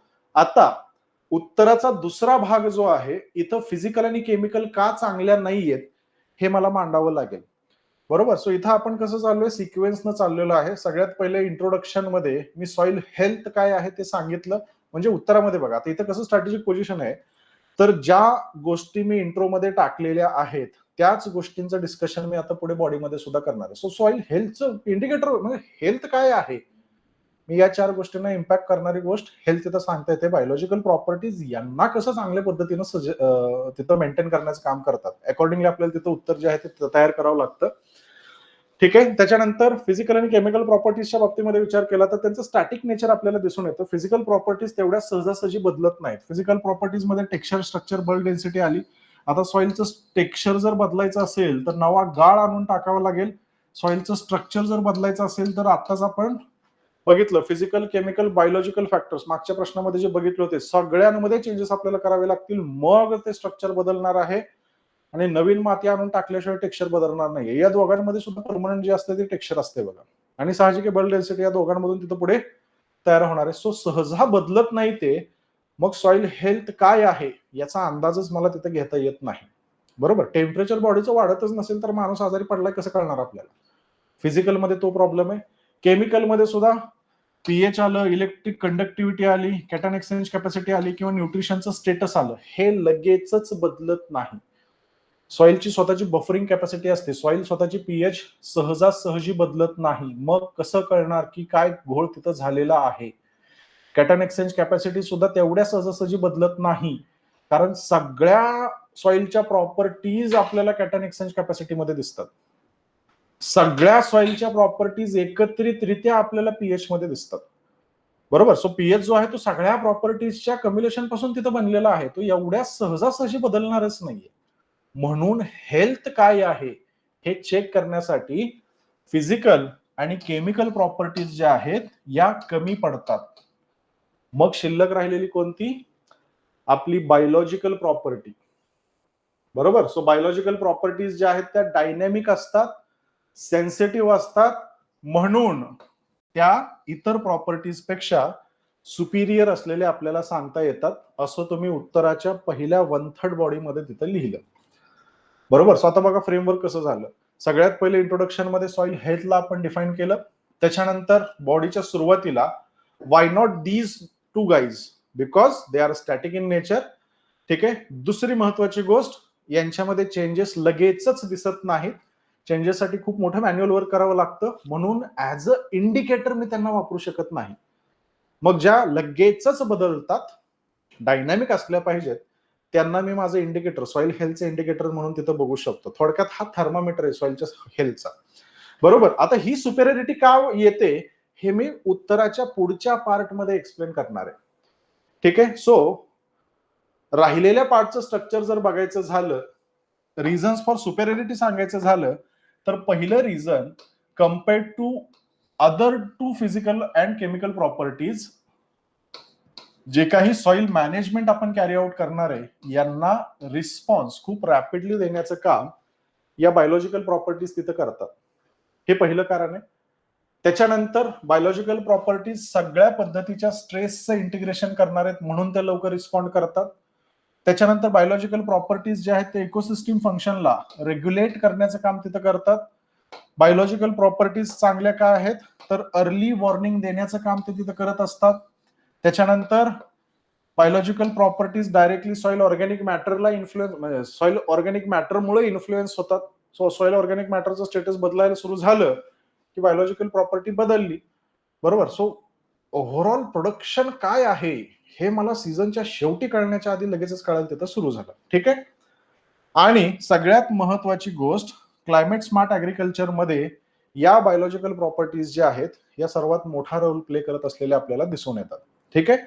सो हे काही एकूण बघितलं तर 7 फॅक्टर्स आहेत, जे 7 फॅक्टर सांगतात की बायोलॉजिकल प्रॉपर्टीज या फिजिकल आणि केमिकल प्रॉपर्टीज पेक्षा सुपिरियर आपल्याला दिसणार आहेत. ठीक आहे. So rapid response to management म्हटलं तर मायक्रोबियल बायोमास हा सीच्या, कार्बनच्या आणि नायट्रोजनच्या क्वांटिटीला, कॉन्सन्ट्रेशनला खूप लगेचच रिस्पॉन्ड करतो, कारण ते खाणार आहेत ते तिथं. कार्बन त्यांना डे टू डे ऍक्टिव्हिटीसाठी गरजेचं आहे, नायट्रोजन तिथं डे टू डे ऍक्टिव्हिटीसाठी गरजेचं आपल्याला दिसून येतो. ठीक आहे. दुसरी महत्वाची गोष्ट, जर ऑर्गॅनिक मॅटर चांगलं असेल तर आपण एक्सपेक्ट करू शकतो एन्झायमॅटिक ऍक्टिव्हिटीज खूप जास्त आहेत सॉइलमध्ये, रेस्पिरेशन खूप जास्त आहे. आणि ऑर्गॅनिक मॅटर जर असेल तर आपण हेही समजू शकतो की सॉइलमध्ये आपल्याला ऑर्गॅनिक्सची खूप मोठी डायव्हर्सिटी दिसून येते. ठीक आहे. सो मायक्रोबियल डायव्हर्सिटी जी आहे ही तर जास्त असलेली दिसून येते. त्याच्यानंतर मल्टिपल स्ट्रेसेसला ते इन्क्लूड करतं, जसं की मॉइश्चरचा स्ट्रेस आला, एरिएशनचा स्ट्रेस आला, न्यूट्रिशनचा आला किंवा ऑर्गॅनिक मॅटरचा आला, सगळ्यांपासून या बायोलॉजिकल प्रॉपर्टीज ज्या आहेत त्या तयार झालेल्या दिसणार आहेत. सो मल्टिपल स्ट्रेसेस लगेचच ते इंडिकेट करण्याचं काम तिथं करतं आणि यांचा क्युम्युलेटिव्ह इफेक्ट जो आहे हा क्युम्युलेटिव्ह इफेक्ट दाखवण्याचं काम ते तिथं करणार आहे. त्याच्यानंतर इकोसिस्टीम फंक्शनला रेग्युलेट करतायत त्या, जसं की बायोलॉजिकल प्रॉपर्टी ठरवते न्यूट्रिएंटचं मिनरलायझेशन काय असेल किंवा नायट्रोजन फिक्सेशन तिथं काय असेल. जर ऑर्गॅनिक मॅटरचं प्रमाण मी वाढवत असेल तर सीएन रेशिओवर नेमका काय परिणाम होतो हे पण मला लगेचच तिथं कळणार आहे. ठीक आहे. सो बायोलॉजिकली आपण या गोष्टींकडे बघतोय बघा. त्यानंतर अर्ली वॉर्निंग सिस्टीम आहे, कारण मेटल, सलिनिटी, पेस्टिसाइड्स किंवा सॉइल ऑर्गॅनिक मॅटरचे लॉसेस जे आहेत ते अर्ली ऑन आपल्याला तिथे डिटेक्ट होणार आहेत.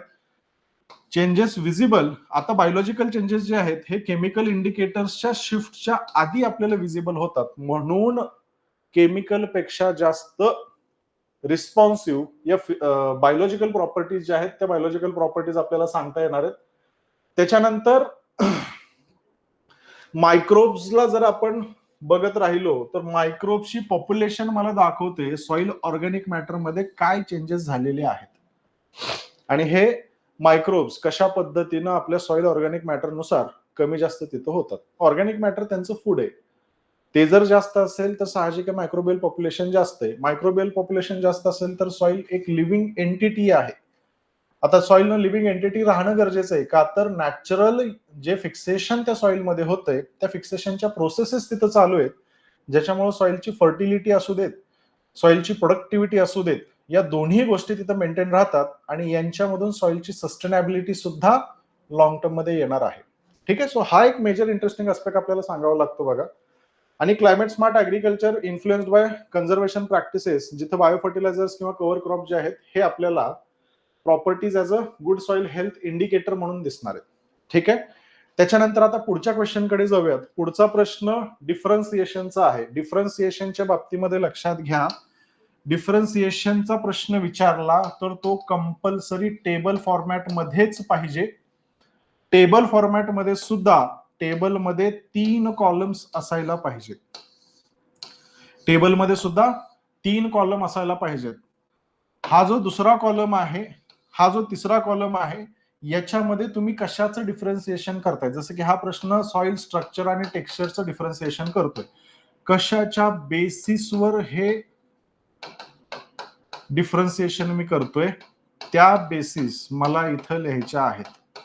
सो कॉलेजमध्ये जे डिफरन्सिएशन आपण करत होतो, सॉइल स्ट्रक्चर मीन्स दिस आणि soil texture means not this.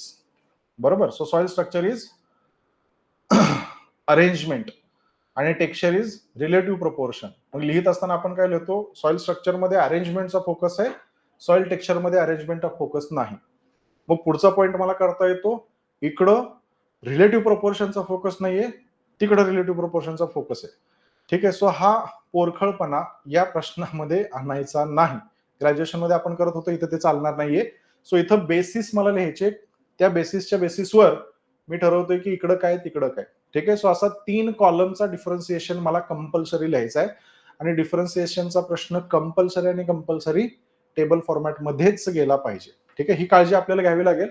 So अभ्यास करत असताना या 2 गोष्टी काय आहेत लक्षात नाही घेतलं तरी चालतं, बेसिस मात्र आपल्याला तोंडपाठ करायचे. सो एखादा निमोनिक तुम्ही इथं तयार करू शकता. या निमोनिकच्या बेसिसवर तुम्हाला उत्तर जे आहे ते उत्तर तिथं तयार करता येऊ शकतं. So differentiate between soil texture आणि सॉइल स्ट्रक्चर हा आपला क्वेश्चन आहे. सगळ्यात पहिला डिफरन्सिएशनचा पॅरामीटर जो आहे तो आहे डेफिनेशनचा. ठीक आहे. डेफिनेशन इथं आता डिफरन्सिएशन आहे तर शॉर्ट मध्ये डेफिनेशन लिहिली तरी सुद्धा चालू शकते. सॉइल टेक्स्चर रिलेटिव्ह प्रोपोर्शनचं डिस्कशन करतं, जसं की सँड, सिल्ट आणि क्लेचं. सॉइल स्ट्रक्चर त्याच्या स्पेशल अरेंजमेंटचं डिस्कशन करतं. बरोबर. सो जे 2 मुद्दे आपण मागाशी तयार करणार होतो, दोन्ही मुद्दे एका सिंपल पॉइंट मध्ये इथं आले. म्हणजे काय होतं बघा, बेसिसच्या किंवा पॅरामीटरच्या बेसिसवर ज्यावेळेस तुम्ही डिफरन्सिएशन करता, त्यावेळेस कमी स्पेसमध्ये खूप जास्त डेटा तिथं दिसणार आहे. याचा अर्थ तुम्ही शहाणे आहात. आता पेपर चेकरला माहित नाही की आपण फक्त एवढं डिफरन्सिएशन पाठ केलंय. ठीक आहे. पण त्याला काय वाटतं, फील काय होतं की येस, एवढं जर ह्यानं कॉन्सन्ट्रेटेड केलं असेल तर हा व्यक्ती हुशार आहे, अर्धा मार्क एक्स्ट्रा द्यायला हरकत नाही. सो क्राऊडपेक्षा वेगळे, क्राऊडपेक्षा एक अर्धा मार्क एक्स्ट्रा मिळवण्याची ही स्ट्रॅटेजी आपल्याला तिथं सांगता येणार आहे. ठीक आहे. त्याच्यानंतर नेचर ऑफ प्रॉपर्टीचा जर विचार केला तर सॉइल टेक्स्चर ही इनहरंट प्रॉपर्टी असते. बरोबर. सॉइल टेक्स्चर जी आहे ही इनहरंट प्रॉपर्टी असते. इनहरंट म्हणजे काय, सॉइल फॉर्मेशन होत असतानाच ही प्रॉपर्टी डेव्हलप होते. त्याच्यानंतर ही परमनंट सुद्धा असणार आहे आणि हिच्यामध्ये चेंजेस जे आहेत ते लगेचच आपल्याला दिसणार नाहीत. सॉइल तयार होत असताना सँड, सिल्ट, क्लेचं जेवढं काही कंपोजिशन तिथे येऊन बसलंय तेवढंच तिथं राहणार आहे. आणि चेंज करायचं म्हटलं तर आपल्याला गाळ भरावा लागतो जमिनीमध्ये. ठीक आहे. सो ते सुखासुखाचं पण नाहीये आणि नॅचरली ते घडणारच नाहीये. आपण आर्टिफिशियली ते घडवतोय ती गोष्ट वेगळी, पण नॅचरली ही एक परमनंट प्रॉपर्टी मानली जाते. पण ज्यावेळेस मी सॉइल स्ट्रक्चर कडे जातो, सॉइल स्ट्रक्चर डायनॅमिक असणार आहे, बदलत राहतं, ते रिस्पॉन्ड करतं बाहेरच्या ऍटमॉस्फिअरला किंवा अँथ्रोपोजेनिक ऍक्टिव्हिटीज ज्या आहेत त्यांना ते रिस्पॉन्ड करतं. मॅनेजमेंट सेन्सिटिव्ह आहेत. आपण जर मॅनेजमेंट बदललं तर सॉइलच्या स्ट्रक्चरमध्ये चेंजेस दिसणार आहे. त्यानंतर कल्टिव्हेशन कशा पद्धतीचं आहे, ऑर्गॅनिक मॅटरचं पर्सेंटेज काय आहे आणि वेटिंग आणि ड्राईंग कशा पद्धतीनं तिथं चालू आहे, त्याच्यानुसार सुद्धा सॉइल प्रॉपर्टीज बदलतात. सो नेचरमध्ये एक स्टॅटिक प्रॉपर्टी मला दिसते, दुसरी डायनॅमिक प्रॉपर्टी दिसते. फक्त मी स्टॅटिक आणि डायनॅमिक म्हणून थांबलेलो नाहीये, मी एक्झाम्पल्स पण दिलेले आहेत. एक्झाम्पल्स ऍग्रीच्या पेपरमध्ये गरजेचे आहेत. तुम्हाला आता वाटेल की एक्झाम्पल कुठून आणायचे. हा जो पुढचा पोर्शन आहे ना, कल्टिव्हेशन मुळे चेंज होते, ऑर्गॅनिक मॅटर मुळे चेंज होते, वेटिंग टाइम मुळे चेंज होते, दॅट इज माय एक्झाम्पल. ठीक आहे. सो ते स्मार्टली इंटिग्रेट सुद्धा करता येणं गरजेचं आहे आपल्याला बघा. त्याच्यानंतर क्लासेसचा विचार केला तर टेक्स्चरल क्लासेसमध्ये sandy soil, loamy soil, clayey soil आपल्याला दिसून येते. बरोबर. स्ट्रक्चरल क्लासेसमध्ये ग्रॅन्युलर स्ट्रक्चर आहे, ब्लॉकी स्ट्रक्चर आहे, प्रिझमॅटिक आहे, प्लेटी आहे, कॉलमनर आहे किंवा मॅसिव्ह स्ट्रक्चर आपल्याला तिथे दिसून येतं. ठीक आहे. सो एक कॉलम, एक रो जी आहे ती मी स्ट्रक्चरला दिली. सो आतापर्यंत बघा फक्त 3 रो मध्ये मी जवळपास 10 ते 12 पॉइंट्स तिथे इन्क्लूड केलेले आहेत. एवढं कॉन्सन्ट्रेटेड आपल्याला डिफरन्सिएशन असणं गरजेचं आहे. सिंपल ठेवायचं नाहीये. आपण प्रश्न करायलाच मुळात कमी करतोय. जे करणार आहे ते झकासच आपल्याला करायचे. ठीक आहे. त्याच्यानंतर पार्टिकल इन्व्हॉल्वमेंटचा विचार जर केला तर पार्टिकल साईज जी आहे ही मिनरलच्या पार्टिकल साईज नुसार डिसाइड होते. सॅन्ड, सिल्ट आणि क्लेचं प्रमाण किती आहे याच्यावरती डिसाइड होते. पण इकडच्या बाजूला जे ऍग्रिगेट्स तयार होणारे स्ट्रक्चर मध्ये ते बाइंडिंग एजंटच्या बेसिसवर तिथं डिफाईन करतात सॉइलचं स्ट्रक्चर कसं किंवा ऍग्रिगेट फॉर्मेशन कसे. ऑर्गॅनिक मॅटर कमी असेल डिस्पर्स सॉइल दिसते, इनऑर्गॅनिक मॅटर जास्त असेल डिस्पर्स सॉइल दिसते, ऑर्गॅनिक मॅटर जास्त असेल तर ग्रॅन्युअल सॉइल दिसणार आहे, कॅल्शियम जास्त असेल तर ग्रॅन्युअल सॉइल दिसणार आहे, सोडियम जास्त असेल तर डिस्पर्स फॉर्म मध्ये ती सॉइल आपल्याला दिसणार आहे. ठीक आहे. सो हे वेगवेगळे एक्झाम्पल्स आपल्याला तिथे देता येऊ शकतात. त्याच्यानंतर स्टॅबिलिटीचा विचार केला तर हायली स्टेबल आहे, शॉर्ट टर्म मॅनेजमेंटनं बदलत नाही, पण ती मात्र बदलते. ठीक आहे. त्यानंतर वॉटरवर याचं काय इम्पॅक्ट, या प्रॉपर्टीजमुळे काय इम्पॅक्ट पडतो तर फाईन टेक्स्चर्ड सॉइल असतील तर वॉटर होल्डिंग कॅपॅसिटी जास्त असते, मात्र कोर्स टेक्स्चर सॉइल असतील तर ड्रेनेजची कॅपॅसिटी तिथं आपल्याला जास्त दिसते. आता बारीक जर बघितलं ना तर हे ऍग्रिकल्चरच्या पर्स्पेक्टिव्ह डिस्कशन, क्रॉप प्रोडक्शनच्या पर्स्पेक्टिव्हने हे डिस्कशन आपलं तिथं चाललेलं आहे. ठीक आहे. त्याच्यानंतर इकडं गुड स्ट्रक्चर असेल तर मॅक्रो आणि मायक्रो पोर्सचा बॅलन्स जो आहे तो दिसणार आहे, इन्फिल्ट्रेशन रेट चांगला असणार आहे, सोबतच available water for the plants हे पण आपल्याला चांगलं दिसणार आहे. फील्ड कॅपॅसिटीला ती सॉइल चांगल्या पद्धतीने राहते. त्यानंतर एरिएशनवर आणि रूट ग्रोथवर या दोघांचा काय इम्पॅक्ट पडतो तर क्लेई टेक्स्चर असेल तर पेनिट्रेशन मध्ये प्रॉब्लेम येणार आहेत, सँडी टेक्स्चर असेल तर पेनिट्रेशनवर प्रॉब्लेम तिथे येणार नाही. मात्र वेल ऍग्रिगेटेड स्ट्रक्चर एरिएशनला इम्प्रूव्ह करतं, मेकॅनिकल रेझिस्टन्सला ते कमी करतं आणि रूट प्रोलिफरेशनला तिथं मदत करतं. निगेटिव्ह पॉईंट सुद्धा सांगता येऊ शकतो. जसं की सॉइल स्ट्रक्चर जर प्रॉपर नसेल तर ड्रेनेज मध्ये प्रॉब्लेम आहेत, एरिएशन मध्ये प्रॉब्लेम आहेत, रूटच्या सफोकेशन मध्ये हे प्रॉब्लेम्स आपल्याला दिसणार आहेत. आपण फक्त पॉझिटिव्ह साईडला फोकस इथं करतोय. त्याच्यानंतर हा मेजरमेंटचा पॉईंट सोडून दिला तरी चालेल.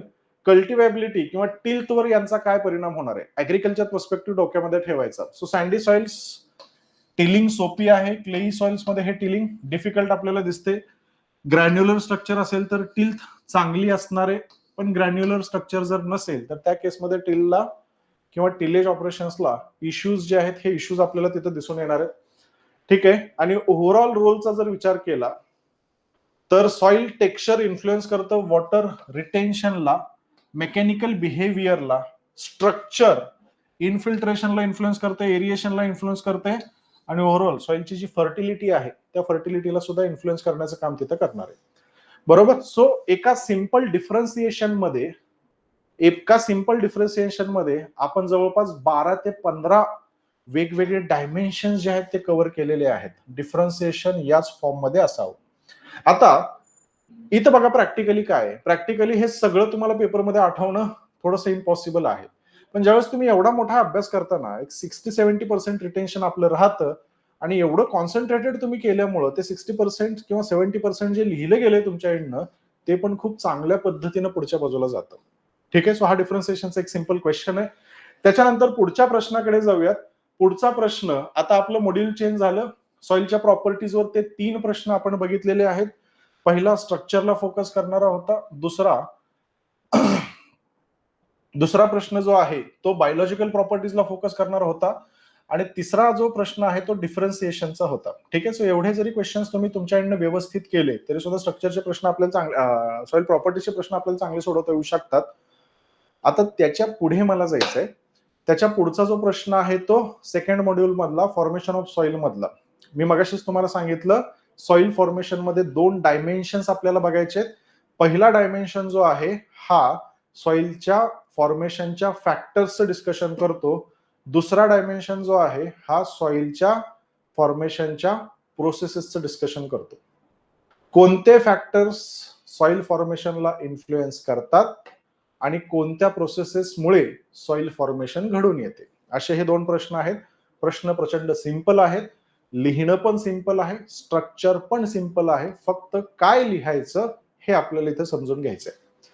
ठीक आहे. आता सॉइल फॉर्मेशनच्या फॅक्टर्सचा हा पहिला प्रश्न आहे बघा. सॉइल फॉर्मेशनचे फॅक्टर्स जर आपण विचार केला तर सॉइल फॉर्मेशनचे 5 फॅक्टर्स आपल्याला दिसून येतात. याच्यामध्ये पहिला फॅक्टर क्लायमेटचा आहे, दुसरा ऑर्गॅनिझमचा आहे, त्याच्यानंतर पॅरेंट मटेरियलचा आहे, त्याच्यानंतर टोपोग्राफीचा आहे आणि सगळ्यात शेवटी आपल्याला टाइमचा दिसून येतो. ठीक आहे. या 5 पैकी पहिले 2 फॅक्टर जे आहेत यांना ऍक्टिव्ह फॅक्टर्स म्हटलं जातं. नंतरचे 3 फॅक्टर जे आहेत यांना आपण पॅसिव्ह फॅक्टर्स म्हणतो. सोप्या भाषेमध्ये ऍक्टिव्ह फॅक्टर्स हे असे फॅक्टर्स आहेत जे पॅसिव्ह वर काम करतात आणि याच्यामुळे काय तयार होते, सॉइल तयार होते. सो जो धडधडीनं काम करतोय that will become our active factor.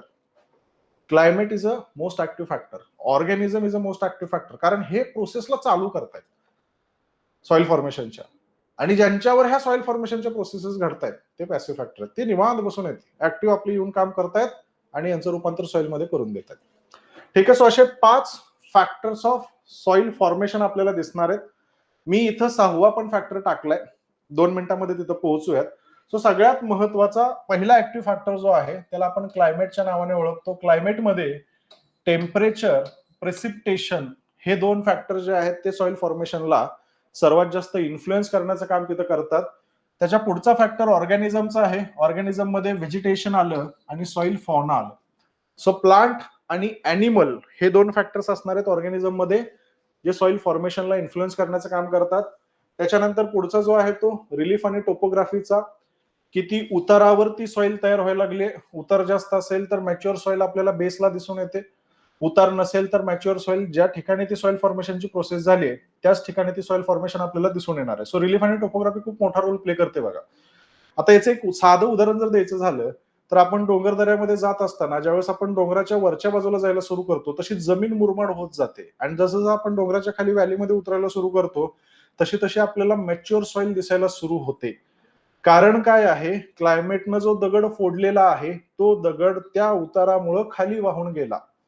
So proper soil फॉर्मेशनच्या प्रोसेसेस, प्रॉपर सॉइलचे तयार झालेलं प्रोफाईल हे आपल्याला खालच्या बाजूला बेसला चांगलं दिसून येतं. मटेरियल इथं खूप जास्त दिसून येतं, पण ते जर मी वर बघितलं, स्लोपच्या साईडला बघितलं तर तिथं आपल्याला मुरुमच दिसतोय. का तर सॉइल फॉर्मेशन त्याच ठिकाणी झालेली नाही. थोडाफार दगड तुटला निघून गेला, दगड तुटला निघून गेला, दगड तुटला निघून गेला, म्हणून एक कोर्स स्ट्रक्चर सॉइल आपल्याला डोंगराच्या वरच्या बाजूला दिसणार आहे आणि फाईन टेक्स्चर सॉइल आपल्याला डोंगराच्या खालच्या बाजूला तिथं दिसून येणार आहे. ठीक आहे. सो रिलीफ आणि टोपोग्राफी खूप मोठा रोल सॉइल फॉर्मेशन मध्ये प्ले करते. त्याच्यानंतर पुढचा फॅक्टर आहे मटेरियलचा. ग्रेनाइट दगड आहे का बसाल्टिक दगड आहे, बरोबर. सो पॅरेंट मटेरियलचं कॅरेक्टरिस्टिक कसं आहे त्या कॅरेक्टरिस्टिक वर सुद्धा सॉइलची प्रॉपर्टी पुढची काय असेल हे तिथं डिसाईड होत असलेलं आपल्याला दिसून येतं. ठीक आहे. पॅरेंट मटेरियल खूप मोठा रोल प्ले करतं, आणि या सगळ्या प्रोसेसेस किती टायमिंगसाठी चाललेल्या आहेत. कमी टायमिंगसाठी असतील तर युथफुल सॉइल्स असतील, जास्त टायमिंगसाठी असतील तर मॅच्युअर असतील, अति जास्त असतील तर ओल्ड सॉइल आपण त्याला म्हणणार आहे. ओके. जुनी मृदा असणारे मच्युअर झालेली सॉइल आहे, किंवा मग मुरमाड जमीन युथफुल सॉइलच्या फॉर्म मध्ये आपल्याला दिसणार आहे.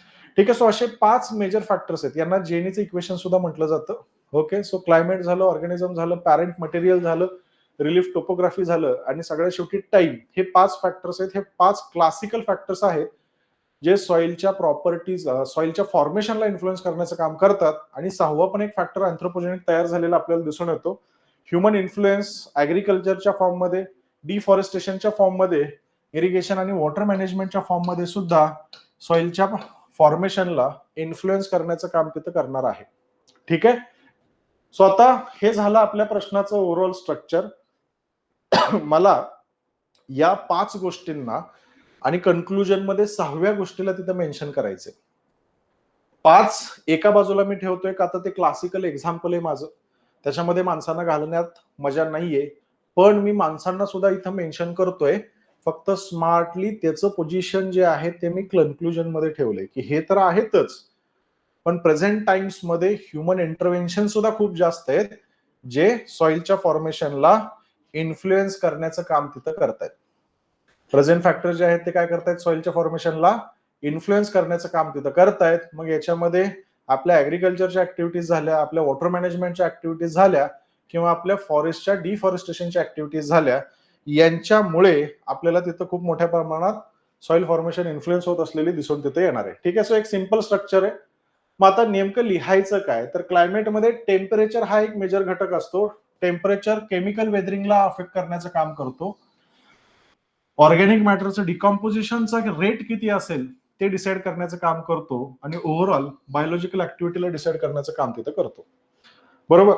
प्रेसिपिटेशनचा विचार केला तर प्रेसिपिटेशन पुन्हा केमिकल वेदरिंग आहे, जसं की लिचिंग असेल किंवा बेसिसचं इल्युएशन असेल, सॉइलच्या बाहेर त्यांना काढणं असेल आणि सॉइलचं मॉइश्चर रिजिम काय असेल हे डिसाईड करण्याचं काम तिथं या प्रेसिपिटेशनद्वारे केलं जातं. आणि या दोघांचं क्लायमॅटिक इंटरॅक्शन जे आहे त्या पेडोजेनिक प्रोसेसेसची डेप्थ आणि त्यांची स्पीड डिसाईड करण्याचं काम तिथं करतं. ऑर्गॅनिझमचा विचार केला तर पहिलं ऑर्गॅनिझम प्लांट व्हेजिटेशनचं आपण घेणार आहे. ठीक आहे, व्हेजिटेशन काय डिसाईड करतं बघा, तर जमिनीवर किती काडी कचरा पडलेला आहे. जेवढा जास्त काडी कचरा जमिनीवर पडेल तेवढं जास्त त्याचं डिकम्पोजिशन होईल. जेवढं जास्त डिकम्पोजिशन होईल तेवढं जास्त ऑर्गॅनिक मॅटर जे आहे हे ऑर्गॅनिक मॅटर आपल्या सॉइलमध्ये वाढायला सुरू होणार आहे. जेवढं कमी असेल तेवढं ऑर्गॅनिक मॅटर कमी असणार आहे. बरोबर. म्हणून फॉरेस्ट एरिया मधल्या जे काही सॉइल्स असणार आहेत त्यांच्या फॉर्मेशन मध्ये खूप मोठ्या प्रमाणामध्ये ऑर्गॅनिक मॅटर जो आहे तो सॉइल मध्ये इन्कॉर्पोरेट होतो. म्हणून या सॉइल्स असिडिक फॉर्म मध्ये असतात. तेच जर तुम्ही थोडंसं बाजूला गेले, अरिड रिजन्स मध्ये गेले, तर तिथं आपल्याला सलाईन सॉइल दिसतात, कारण तिथं ऑर्गॅनिक मॅटर जास्त दिसून येत नाही. ठीक आहे, सो व्हेजिटेशनचा पण खूप मोठा रोल इथं राहतो बघा. त्यानंतर फौनाचा पण खूप मोठा रोल आहे. जो फौना म्हणजे अॅनिमल्स. मग याच्यामध्ये बायोटर्बेशनचं काम, मातीला घुसळण्याचं काम असेल, पोरोसिटी आणि अग्रिगेशनचं काम असेल, हा सॉइल मायक्रोफोना जो आहे तो तिथं डिसाईड करणार आहे. मायक्रो ऑर्गॅनिझम डिकम्पोजिशनचा रेट डिसाईड करतात, न्यूट्रिएंट सायकलिंगची स्पीड डिसाईड करतात आणि सॉइल ऍग्रिगेशन कशा पद्धतीचं असेल हे मायक्रो ऑर्गॅनिझम डिसाईड करत असताना आपल्याला दिसून येतात. ठीक आहे, त्याच्यानंतर रिलीफ आणि टोपोग्राफी. जर स्लोपचा ग्रेडियंट जास्त असेल तर इरोजन जास्त आहे, रन ऑफ जास्त आहे, सॉइलची डेप्थ कशी झाली आता कमी झाली असं आपल्याला सांगता येईल. स्लोपच्या पोझिशनवर पण गोष्टी अवलंबून असतात. जर तुम्ही व्हॅलीच्या समिटला गेला आणि व्हॅलीच्या बॉटमला गेला, डोंगराच्या वरच्या बाजूला गेला, खालच्या बाजूला गेला, सॉइलची डेप्थ तिथे कमी आहे. इथं कोर्स सॉइल तयार झाल्यात, इथं फाईन टेक्स्चर सॉइल तयार झाल्यात, सॉइलची डेप्थ आपल्याला कशी दिसणार आहे, जास्त दिसणार, जे की मी मगाशी तुम्हाला एक्सप्लेन केलेलं आहे. ठीक आहे, सो या दोन मेजर गोष्टी ज्या आहेत या टोपोग्राफीच्या अफेक्ट करतात. त्याच्यानंतर पॅरेंट मटेरियल मध्ये बेसाल्टिक रॉक असेल तर त्या बेसाल्टिक रॉक पासून व्हर्टिसोल्स किंवा ब्लॅक कॉटन सॉइल्स तयार होतात. तेच ग्रेनाइटचा रॉक असेल तर त्याच्यापासून सँडी सॉइल्स तयार झालेले आपल्याला दिसून येतात. सो सरळ सरळ आहे. ब्लॅक कॉटन सॉइल जनरली कशापासून तयार झाली बघा, बेसॉल्टिक रॉक्स पासून तयार झाली. आता याच्यामध्ये पण टेम्परेचरचं व्हेरिएशन एक्स्ट्राचं येतं. जर टेम्परेचर जास्त असेल, पाऊस कमी असेल तर तिथं ब्लॅक कॉटन सॉइल बसाल्ट पासून तयार झाली. जिथं टेम्परेचर जास्त आहे पण रेनफॉल सुद्धा जास्त आहे तिथं रेड सॉइल जे आहे ते बसाल्ट पासून तयार झालं. सो हे प्रचंड कॉम्प्लेक्स इंटरॅक्शन आपल्याला दिसतं. सोप्या भाषेत सांगायचं झालं तर प्रत्येक घरामध्ये खिचडीची चव वेगळी असते. सोप्या भाषेत सांगायचं झालं तर प्रत्येक घरामध्ये खिचडीची चव वेगळी असते. का तर तेलामध्ये व्हेरिएशन आहे, जी मिरची आपण टाकणार आहे, जी हळद आपण टाकणार आहे त्याच्यामध्ये व्हेरिएशन आहे, तांदूळ कोणता वापरतोय त्याच्यामध्ये व्हेरिएशन आहे. सो खिचडी मोजून 4 ते 5 घटकांपासूनच तयार होते. फक्त तिची चव वेगळी असण्याचं कारण सगळ्याची क्वांटिटी वेगवेगळी आहे. सो सॉइल फॉर्मेशन मध्ये सुद्धा 5 फॅक्टर पासूनच सॉइल तयार होणार आहे, पण कोणता फॅक्टर जास्त काळासाठी तिथं काम करतोय अकॉर्डिंगली सॉइलचा वेगळा टाईप तिथं तयार झाला. ओके, हा एक इंटरेस्टिंग अस्पेक्ट सॉइलचा लक्षात असू द्या. त्याच्यानंतर टाइम पण खूप मोठा रोल प्ले करतं. युथफुल सॉइल्स म्हणजे कमी फॉर्मेशनची प्रोसेस झाली, सो होरायझन जे आहेत ते तेवढे प्रॉपर तयार झालेले नाही आहेत आणि पॅरेंट मटेरियल सारखी ती दिसते. मॅच्युअर सॉइल्सचा जर विचार केला तर होरायझन जे आहेत ते चांगले डिफरन्शिएट झालेले आहेत, क्लेच्या मुवमेंट्स आपल्याला तिथं दिसून येतात. आणि ओल्ड सॉइल असतील तर सगळं मटेरियल बाहेर जाण्याचा प्रयत्न तिथं करते. लिचिंग झालेली आहे, या लिचिंगमुळे त्या सॉइलच्या फर्टिलिटीचं स्टेटस कमी कमी झालेलं आपल्याला दिसून येतं आणि over the period of time ऑक्साईडचं प्रमाण त्या सॉइल्समध्ये वाढलेलं आपल्याला दिसतं. ठीक आहे, सो हे काही पॉइंटर्स आहेत, हे पॉइंटर्स आपल्याला बॉडीमध्ये इंट्रोड्यूस करायचे. त्याच्यानंतर ह्युमन इन्फ्लुएन्सचा विचार केला तर ह्युमन इन्फ्लुएन्समध्ये agriculture, deforestation, irrigation, water management हे तिघं अफेक्ट करणार आहेत. ऍग्रिकल्चर ओव्हरऑल स्ट्रक्चरला टिलेजमुळे अफेक्ट करते. सलिनिटी, आपलं जे काही पाण्याचं आपण वापर ऍग्रिकल्चर मध्ये करणारे फर्टिलायझर जे वापर करणारे त्याच्यामुळे सलिनिटी अफेक्ट होते. आणि कॉम्पॅक्शनमुळे पोरोसिटी अफेक्ट होत असलेली आपल्याला दिसून येते. त्यानंतर डिफॉरेस्टेशन एरियाचं मायक्रो क्लायमेट जे आहे त्याला अफेक्ट करतं. इरोजनच्या स्टेटसला तिथं अफेक्ट करतं. आणि इरिगेशन आणि वॉटर मॅनेजमेंटमध्ये पाणी जर चांगलं नसेल तर सलिनायझेशन मोठ्या प्रमाणामध्ये, खारफुटी जमीन जी आहे ती मोठ्या प्रमाणामध्ये आपल्याला दिसून तिथं येणार आहे. ठीक आहे. सो एवढा डेटा तुम्हाला सॉइलच्या स्ट्रक्चरमध्ये लिहिणं अपेक्षित आहे, सॉइलच्या फॉर्मेशन मध्ये लिहिणं अपेक्षित आहे. ठीक आहे. त्याच्यानंतर फायनली शेवटच्या प्रश्नाकडे जाऊयात. शेवटचा जो प्रश्न आहे तो आपला प्रोसेसेस ऑफ सॉइल फॉर्मेशन आहे. आता फॅक्टर्स बघितले, कोण कोण सॉइलला तयार करतंय, आता कशा कशा पद्धतीनं सॉइल तयार होते, कोण कोण तयार करते. 5 हिरो आहेत आपले, बरोबर. हे 5 हिरो सॉइलला तयार करणार आहेत. आता नेमक्या कोणत्या प्रोसेसेस आहेत ज्याच्यामधून हे 5 फॅक्टर सॉइलला तयार करतात. प्रोसेसेसला 2 डायमेन्शन्स मध्ये आपल्याला डिवाइड करता येतात. काही बेसिक प्रोसेसेस आहेत, काही स्पेसिफिक प्रोसेसेस आहेत. बेसिक आणि स्पेसिफिक मध्ये काय अंतर असतं, बेसिक आणि स्पेसिफिक प्रोसेसेस मध्ये काय अंतर असतं. बेसिक प्रोसेसेस सर्व सॉइल्स मध्ये कॅरी आउट होतात, इररिस्पेक्टिव्ह ऑफ सॉइल टाईप. या बेसिक प्रोसेसेस मुळेच ती सॉइल तयार होते. स्पेसिफिक प्रोसेसेस सगळ्या सॉइल्स मध्ये होत नाहीत. स्पेसिफिक प्रोसेसेसमुळे सॉइलला त्यांच्या टिपिकल सॉइल प्रॉपर्टीज मिळतात. जसं की ब्लॅक कॉटन सॉइल ब्लॅक आहे, अरिड सॉइल सलाईन आहे. त्याच्यानंतर लॅटेरायटिक सॉइल्स किंवा रेड सॉइल ज्या आहेत त्या असिडिक आहेत. हे स्पेसिफिक प्रॉपर्टीज मुळे झालं. आणि दगडाचा भोगा बेसिक प्रॉपर्टीज मुळे झाला, बरोबर. सो बेसिक प्रॉपर्टीज सगळ्या सॉइल मध्ये होणार आहेत, प्लस काही स्पेसिफिक होणार आहेत ज्याच्यामुळे आज ती दिसणारी टिपिकल सॉइल आपल्याला ऑब्झर्व व्हायला सुरू होते. ठीक आहे. हा एक इंटरेस्टिंग आस्पेक्ट लक्षात ठेवा. सो 2 आहेत याच्यामध्ये, बेसिक पेडोजेनिक प्रोसेसेस आणि स्पेसिफिक पेडोजेनिक प्रोसेसेस मध्ये आपण त्याला डिवाइड करतो. बेसिक पेडोजेनिक प्रोसेसेस मध्ये पहिली बेसिक पेडोजेनिक प्रोसेस ऍडिशनची आहे, म्हणजे त्या एरियामध्ये काहीतरी नवं मटेरियल ऍड होतंय. दुसरी बेसिक पेडोजेनिक प्रोसेस लॉसेसची आहे, म्हणजे या एरियातनं काहीतरी मटेरियल निघून चाललेलं आहे. तिसरी ट्रान्सलोकेशनची आहे, एका ठिकाणावरनं दुसऱ्या ठिकाणी त्याच एरियामध्ये चाललंय. आणि सगळ्यात शेवटची ट्रान्सफॉर्मेशनची आपल्याला सांगता येते. स्ट्रक्चर जे आहे ते स्ट्रक्चर तयार व्हायला तिथं सुरू होतं, बरोबर. या झाल्या बेसिक पेडोजेनिक प्रोसेसेस. त्याच्यानंतर स्पेसिफिक प्रोसेसेस मध्ये पहिली स्पेसिफिक प्रोसेस जी आहे ती ह्युमिफिकेशनची आहे, ह्युमस फॉर्मेशनची आपल्याला दिसणार आहे. दुसरी स्पेसिफिक प्रोसेस ह्युमिफिकेशनच्या सोबतच मेलनायझेशनच्या नावाने ओळखली जाते. तो टिपिकल डार्क ब्लॅक कलर जो येतो तो मेलनायझेशनच्या प्रोसेसमध्ये ठेवला जातो. त्याच्यानंतर पॉडझोलायझेशनची प्रोसेस आहे. पॉडझोलायझेशन म्हणजे त्या एरिया मधलं, त्या सॉइल मधलं सगळं मटेरियल लिच आउट करून टाकायचं आणि पॉडझोल तयार करायचा. ठीक आहे. सो हे जनरली फॉरेस्ट एरियामध्ये आपल्याला पॉडझोलायझेशनची प्रोसेस जी आहे ती झालेली दिसून येते. त्याच्यानंतर लॅटरायझेशनची प्रोसेस आहे, सगळं धुवून काढायचं, महाग फेरस आणि अल्युमिनियम ठेवायचं. सो या सॉइल्स मध्ये अल्युमिनियम आणि फेरस फक्त शिल्लक आहे. पॉडझोल सॉइल्स मध्ये अल्युमिनियम फेरस सहित सगळं तिथे निघून गेलेलं आहे. कॅल्सिफिकेशनची प्रोसेस, कॅल्शियम त्या सॉइल मध्ये वाढत चाललाय. डिकॅल्सिफिकेशनची प्रोसेस, त्या सॉइल मधनं कॅल्शियम निघून चाललेलं आहे. त्याच्यानंतर सलिनायझेशन आणि अल्कलनायझेशनची प्रोसेस. सलिनायझेशन म्हणजे त्या सॉइल मध्ये सलिनिटी वाढत चाललेली आहे, सॉल्ट अक्युम्युलेशन आपल्याला दिसून येतं. अल्कलनायझेशनची प्रोसेस म्हणजे इथं बेसिस स्पेसिफिकली कोण वाढत चाललंय, सोडियम वाढत चाललंय, त्याला आपण अल्कलनायझेशनच्या नावाने तिथं ओळखतो. पुढची ग्लेइझेशनची प्रोसेस आहे, जिथं पाणी कंटिन्युअसली एखाद्या सॉइलवर स्थिर आहे, तिथं सॉइलच्या खालच्या बाजूला सॉइलचं स्ट्रक्चर, सॉइलच्या प्रॉपर्टीज बदलतात, कलर बिलर बदलतो, हिरव्या रंगाची सॉइल ती होऊन बसते, बरोबर. सो त्याला आपण ग्लेइझेशनच्या अंडर ठेवणार आहे. आणि सगळ्यात शेवटच्या व्हर्टिकल प्रोसेसेस आपल्याला दिसून येणार आहेत. ठीक आहे. सो या काही स्पेसिफिक पेडोजेनिक प्रोसेसेस आपल्याला दिसतात. मग आता बेसिक पेडोजेनिक प्रोसेसेसचं जर एक्सप्लेनेशन आपल्याला करायचंय, ऍडिशन मध्ये कोण कोण ऍड होतं, तर ऑर्गॅनिक मॅटर ऍड होणार आहे in the form of litres, मॅन्युअर्स or the plant residues. Minerals मध्ये अल्युवियम, लोएसेस किंवा ऍशेस हे तिथं ऍड होणार आहेत. ऍटमॉस्फेरिक मध्ये ions in rains or in dust हे आपल्या सॉइल मध्ये येऊन पडायला सुरू झालेत.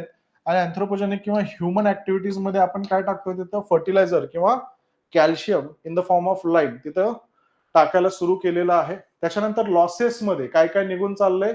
जनरली सगळ्यात आधी बेसेस निघून जातात. कॅटायन जे आहेत ते निघून जाणार आहेत. बेसिस निघून गेल्यामुळे सॉइलचं ऍसिडिफिकेशन होत असलेलं दिसून येतं. सोबतच लॉसेसमध्ये इरोजनल लॉसेस सुद्धा आहेत, जसं की टॉपसॉइल आपले निघून जाते. गॅसियस मध्ये डिनायट्रिफिकेशन किंवा व्हॉलटायझेशन आपल्याला दिसून येतं. आता याला आपण नंतरच्या एका क्वेश्चन मध्ये डिटेलमध्ये डिस्कस करणार आहे. Nitrogen losses from the soil. Okay, आयोगाचा आवडीचा प्रश्न येतो. सो बऱ्याचदा जे बेसिक एलिमेंट गरजेचे आहेत, जे न्यूट्रिशन प्लांटला गरजेचं आहे, जसं की नायट्रोजन गरजेचं आहे, हे नायट्रोजन गॅसेसच्या फॉर्म मध्ये सुद्धा लीच आउट होऊन जातं. व्हॉलटायझेशनच्या फॉर्म मध्ये असेल किंवा डिमिनरलायझेशनच्या फॉर्म मध्ये असेल. ठीक आहे. त्याच्यानंतर क्रॉप रिमूव्हल सुद्धा आहे. झाडं सुद्धा सॉइल मधनं काहीतरी काढून घेतात. न्यूट्रिएंट जो आहे तो बाहेर काढण्याचा प्रयत्न तिथं करतात. ठीक आहे. सो ऍडिशन मध्ये काय काय ऍड होते ते मेन्शन करणं अपेक्षित आहे. कुठून कुठून ऍड होते ते मेन्शन करणं अपेक्षित आहे. नुसतं मटेरियल ऍड होणं जय हिंद जय महाराष्ट्र हे लिहून जमणार नाही. ते मटेरियल नेमकं कुठून कुठून यायला लागलं ते आपल्याला उत्तरामध्ये लिहायचंय. ऑर्गॅनिक मटेरियल ऍड होते, मिनरल मटेरियल ऍड होते, ऍटमॉस्फिअरचा सुद्धा इथं रोल आहे आणि माणसांचा सुद्धा इथं रोल आहे. एवढे जर डायमेन्शन्स तुम्हाला उत्तरामध्ये टाकता आले, पेपर चेकर शोधत शोधत तुमच्यापर्यंत पोहोचल. ठीक आहे. कारण बघा सहसा एवढे डायमेन्शन्स लोकांच्या उत्तरामध्ये नसतात. ही गोष्ट लक्षात घ्या. त्याच्यानंतर leaching losses, erosional losses, local losses लिहितात बघा. हे गोष्टी लिहितच नाही कोण. सो उत्तर आपलं वेगळं पडतंय. अर्धा मार्क उत्तराचा वाढून जातोय. मला एवढंच करायचंय. 19 प्रश्न आहेत. प्रत्येक प्रश्नाला अर्धा मार्क तिथं वाढला तर जवळपास किती मार्क? 8 2 16 7 9 2 18. 9 मार्क वाढले. 9 मार्क 2 पेपरचे म्हणून 18 मार्क वाढले. तुम्ही नाही म्हणलं तरी 2-4 हजार पोरांना मागं सोडलं फक्त एवढ्या एका शहाणपणामुळे. इन आणि आउट आहे, क्लास 1 आणि क्लास 2 आहे. ठीक आहे. सो खूप मोठा डिफरन्स इथं हा अर्धा मार्क तिथं क्रिएट करतो बघा. ट्रान्सलोकेशन मध्ये सॉइल मध्येच वरच्या लेयर्स मधून, सॉइलच्या प्रोफाईल मध्ये असणाऱ्या ज्या वरच्या लेयर्स आहेत, या वरच्या लेयर्स मधून ट्रान्सलोकेशन मध्ये ते खालच्या लेअर मध्ये जायला सुरू झाले. इल्युवेशन म्हणजे एक्झिट आपल्याला तिथं सांगता येतं. Losses from the upper horizons. Illuviation जे आहे ते अक्युम्युलेशन इन लोअर होरायझन्स आपल्याला दिसून येतं. ठीक आहे. आणि बायोटर्बेशन आहे. फौना जो आहे तो फौना काय करतोय? मिक्सिंगचं काम तिथं करतोय. ठीक आहे. त्याच्यानंतर आता स्पेसिफिक पेडोजेनिक प्रोसेसेस महत्वाच्या. स्पेसिफिक पेडोजेनिक प्रोसेसेस मध्ये ह्युमिफिकेशन ही पहिली प्रोसेस आहे. So conversion of organic matter or organic residues into the humus, याला आपण ह्युमिफिकेशनच्या नावाने ओळखतो. आणि त्याचा कलर चेंज होणं याला आपण मेलनायझेशनच्या नावाने तिथं ओळखणार आहे. सो ही स्पेसिफिक प्रोसेस जी आहे ती प्लांटमध्ये घडणार आहे. त्याच्यानंतर पुढची प्रोसेस पॉडझोलायझेशनची आहे. पॉडझोल म्हणजे सगळं धुवून काढायचं. कुठं दिसतं? कूल, ह्युमिड आणि कोनिफेरस फॉरेस्टच्या एरियामध्ये दिसतं. सगळ्या गोष्टी जसं की फेरस असेल, अल्युमिनियम असेल, ह्युमस असेल, हे आपल्याला टॉप लेयर्स मधून निघून गेलेलं दिसून येतं. सो ए लेयर मधून, सॉइल प्रोफाईलच्या ए लेयर मधनं हे बाहेर पडणार आहे आणि बी मध्ये अक्युम्युलेट होत तिथं गेलेलं आपल्याला सांगता येतं. ट्रान्सलोकेशन थोडक्यात तिथं घडून येते. ठीक आहे. मग ज्या लेयर्स मधून हे बाहेर पडतंय त्या लेयर्स आपल्याला थोड्याशा भुरकट ऍशी स्वरूपाच्या दिसतात आणि जिथं हे चाललंय ते आपल्याला डार्क रंगाच्या दिसून येणार आहेत. आता हे भुरकट लिहू नका, ऍशीच म्हणा आणि डार्क स्पोडिकच म्हणा. ठीक आहे. सो हायली टेक्निकल नाव आहेत. ही टेक्निकल नाव आपल्या उत्तरामध्ये येणं गरजेचं. लेटरायझेशन हे ट्रॉपिकल क्लायमेटमध्ये, ह्युमिड क्लायमेटमध्ये, हाय रेनफॉलच्या एरियामध्ये दिसतंय. सगळं निघून जातं. सिलिका बेसिस निघून जातात. महाग फक्त 2च पंटर आपले शिल्लक राहिले, फेरस आणि अल्युमिनियमचे ऑक्साइड्स. याला आपण लॅटरायझेशनची प्रोसेसच्या नावाने तिथं ओळखणार आहे. त्याच्यानंतर पुढची स्पेसिफिक प्रोसेस कॅल्सिफिकेशनची आहे. कॅल्सिफिकेशन आपलं सेमी एरिड आणि सब ह्युमिड रिजन्स मध्ये दिसतं, जिथं कॅल्शियम अक्युम्युलेशन होत असलेलं आपल्याला सांगता येणार आहे. आणि कॅल्कॅरियस लेयर्स जे आहेत त्या बी हॉरिझॉन मध्ये तयार होत असलेले आपल्याला दिसून येतात. त्याच्यानंतर पुढची प्रोसेस सलिनायझेशन डी आणि अल्कलनायझेशनची सांगता येते. सलिनायझेशन म्हणजे सॉल्ट बिल्टअप आहे. हा जनरली ड्राय एरियामध्ये आपल्याला दिसून येतो. सोप्या भाषेत सांगायचं जर झालं तर पाणी जमिनीवर पडलं, थोडंच पडतंय, ते पाणी जमिनीमध्ये मुरतंय. जमिनीमध्ये असलेले सगळे सॉल्ट त्या पाण्यामध्ये डिझॉल्व्ह झाले, नंतर पाणी थांबलं, उष्णता वाढायला सुरू झाली, हेच पाणी सरफेसवर आलं आणि वॉटर वेपरच्या फॉर्म मध्ये निघून गेलं. येताना फक्त खालच्या जमिनीतले सगळे सॉल्ट वरच्या लेअरवर आणून सोडून ते निघून गेलं. म्हणून राजस्थानचा रिजन असेल, गुजरातचा रिजन असेल, जिथं ड्राय एरिया जास्त आहे अशा विभागांमध्ये आपल्याला मोठ्या प्रमाणामध्ये सलिनायझेशन नॅचरली घडलेलं दिसून येतं. आणि जिथं ऍग्रिकल्चरचा रिजन आहे, जिथं इरिगेशन फॅसिलिटी जास्त अवेलेबल आहेत, तिथं अँथ्रोपोजेनिक मुळे घडलेलं सुद्धा आपल्याला दिसून येतं. ठीक आहे, दिस इज सलिनायझेशन. त्याच्यानंतर अल्कलायझेशन मध्ये एक्सचेंजेबल सोडियमचे जे आयन्स आहेत याचं डॉमिनेशन आपल्याला दिसणार आहे. स्ट्रक्चर पुअर असतं, क्रस्टिंग दिसतं इथं आपल्याला आणि यांचा पीएच जास्त असतो. ग्लेझेशन जे आहे हे वॉटरलॉग सॉइल्स मध्ये, वॉटरलॉग एरियाज मध्ये आपल्याला दिसणार आहे, जिथं ड्रेनेज चांगल्या पद्धतीचं नाही. ड्रेनेज असतं तर पाणीवर साठलंच नसतं. ठीक आहे, सो इथं बघा जमिनीचा एरिया आहे, आपली सॉइल हॉरायझन आहे आणि इथं वरच्या बाजूला पाणी जास्त काळासाठी साठून राहिलंय. अनएरोबिक कंडिशन्स तिथं तयार होतात, रिडक्शन होतं फेरसचं. ठीक आहे, आणि हे जे झालेलं रिडक्शन आहे याच्यामुळं एक ब्ल्यू ग्रे सॉइल जी आहे ती ब्ल्यू ग्रे सॉइल तिथं तयार होते. थोडीशी ग्रीनिश सॉइल आपल्याला ही दिसायला सुरू होते. याला आपण ग्लेझेशनच्या नावाने तिथं ओळखतो. ठीक आहे, आणि वर्टिक प्रोसेसेस मध्ये स्मेक्टाइट क्लेज जे आहेत या श्रिंक आणि स्वेलच्या सायकलमध्ये जातात. ब्लॅक कॉटन सॉइल मध्ये आपल्याला हे दिसून येतात. ठीक आहे, ज्याच्यामुळे ब्लॅक कॉटन मध्ये पडणाऱ्या ज्या भेगा आहेत या भेगा आपल्याला तिथं सांगता येणार आहेत. ठीक आहे, so this is everything about this question. या काही स्पेसिफिक पेडोजेनिक प्रोसेसेस आहेत ज्या आपण डिस्कस केल्या, काही बेसिक पेडोजेनिक प्रोसेसेस आहेत त्या आपण डिस्कस केल्या. ओके, सो पेपरमध्ये यांचं टिपिकल डिस्क्रिप्शन येणं गरजेचं. टिपिकल डिस्क्रिप्शन म्हणजे प्रोसेस काय आहे, कोणत्या एरियामध्ये घडते आणि प्रोसेस झाल्यामुळे सॉइलच्या कॅरेक्टर्स मध्ये काय डिफरन्सेस येतात, एवढ्या 3 गोष्टी प्रत्येक ठिकाणी मला या प्रोसेसेस मध्ये लिहायच्या. ठीक आहे, सो नेमकं प्रोसेस काय आहे, फर्स्ट थिंग हे नोट डाऊन करून घ्या वाटल्यास. प्रोसेसमध्ये काय घडतं, कोणत्या एरियामध्ये ह्या प्रोसेसेस घडतात आणि सॉइल प्रॉपर्टीजला ते कशा पद्धतीनं इन्फ्लुएन्स करतात. लक्षात आलं? याच्या बरोबरच आपले 5 क्वेश्चन जे आहेत हे 5 क्वेश्चन इथं कंप्लीट झालेले आहेत. पहिलं सेशन जे आहे, पहिलं सेशन आपलं इथं कंप्लीट झालेलं आहे. याच्यामध्ये कोणाला काय प्रॉब्लेम्स असतील तर विचारून घ्या, मग आपण आपलं हे पहिलं सेशन जे आहे ते इथं कन्क्लूड करूयात. तुम्हाला दोन्ही डेटा जो आहे तो डेटा तिथं मी दिलेला आहे. आपलं जी कन्सेप्ट फाईल महत्वाची आहे, कन्सेप्ट फाईल पहिल्यांदा रीड करा, then after move on to the structural part, then move on to the model question answer form. Structure तुम्ही, आता मी शॉर्ट नोट्स का काढा म्हणत नाहीये, याच्या प्रिंटआउट काढून घ्या. हे जे तुम्हाला दिसतंय this is your final structure. Space भरपूर आहे, थोडंफार तिथं तुम्हाला ऍडिशन करता येऊ शकतं. सो ह्याच नोट्स असणार आहेत तुमच्या फायनल वाल्या. एवढंच वाचून जावा, चांगले मार्क यायला पाहिजेत. ओके, काय क्वेश्चन्स असतील तर विचारून घ्या.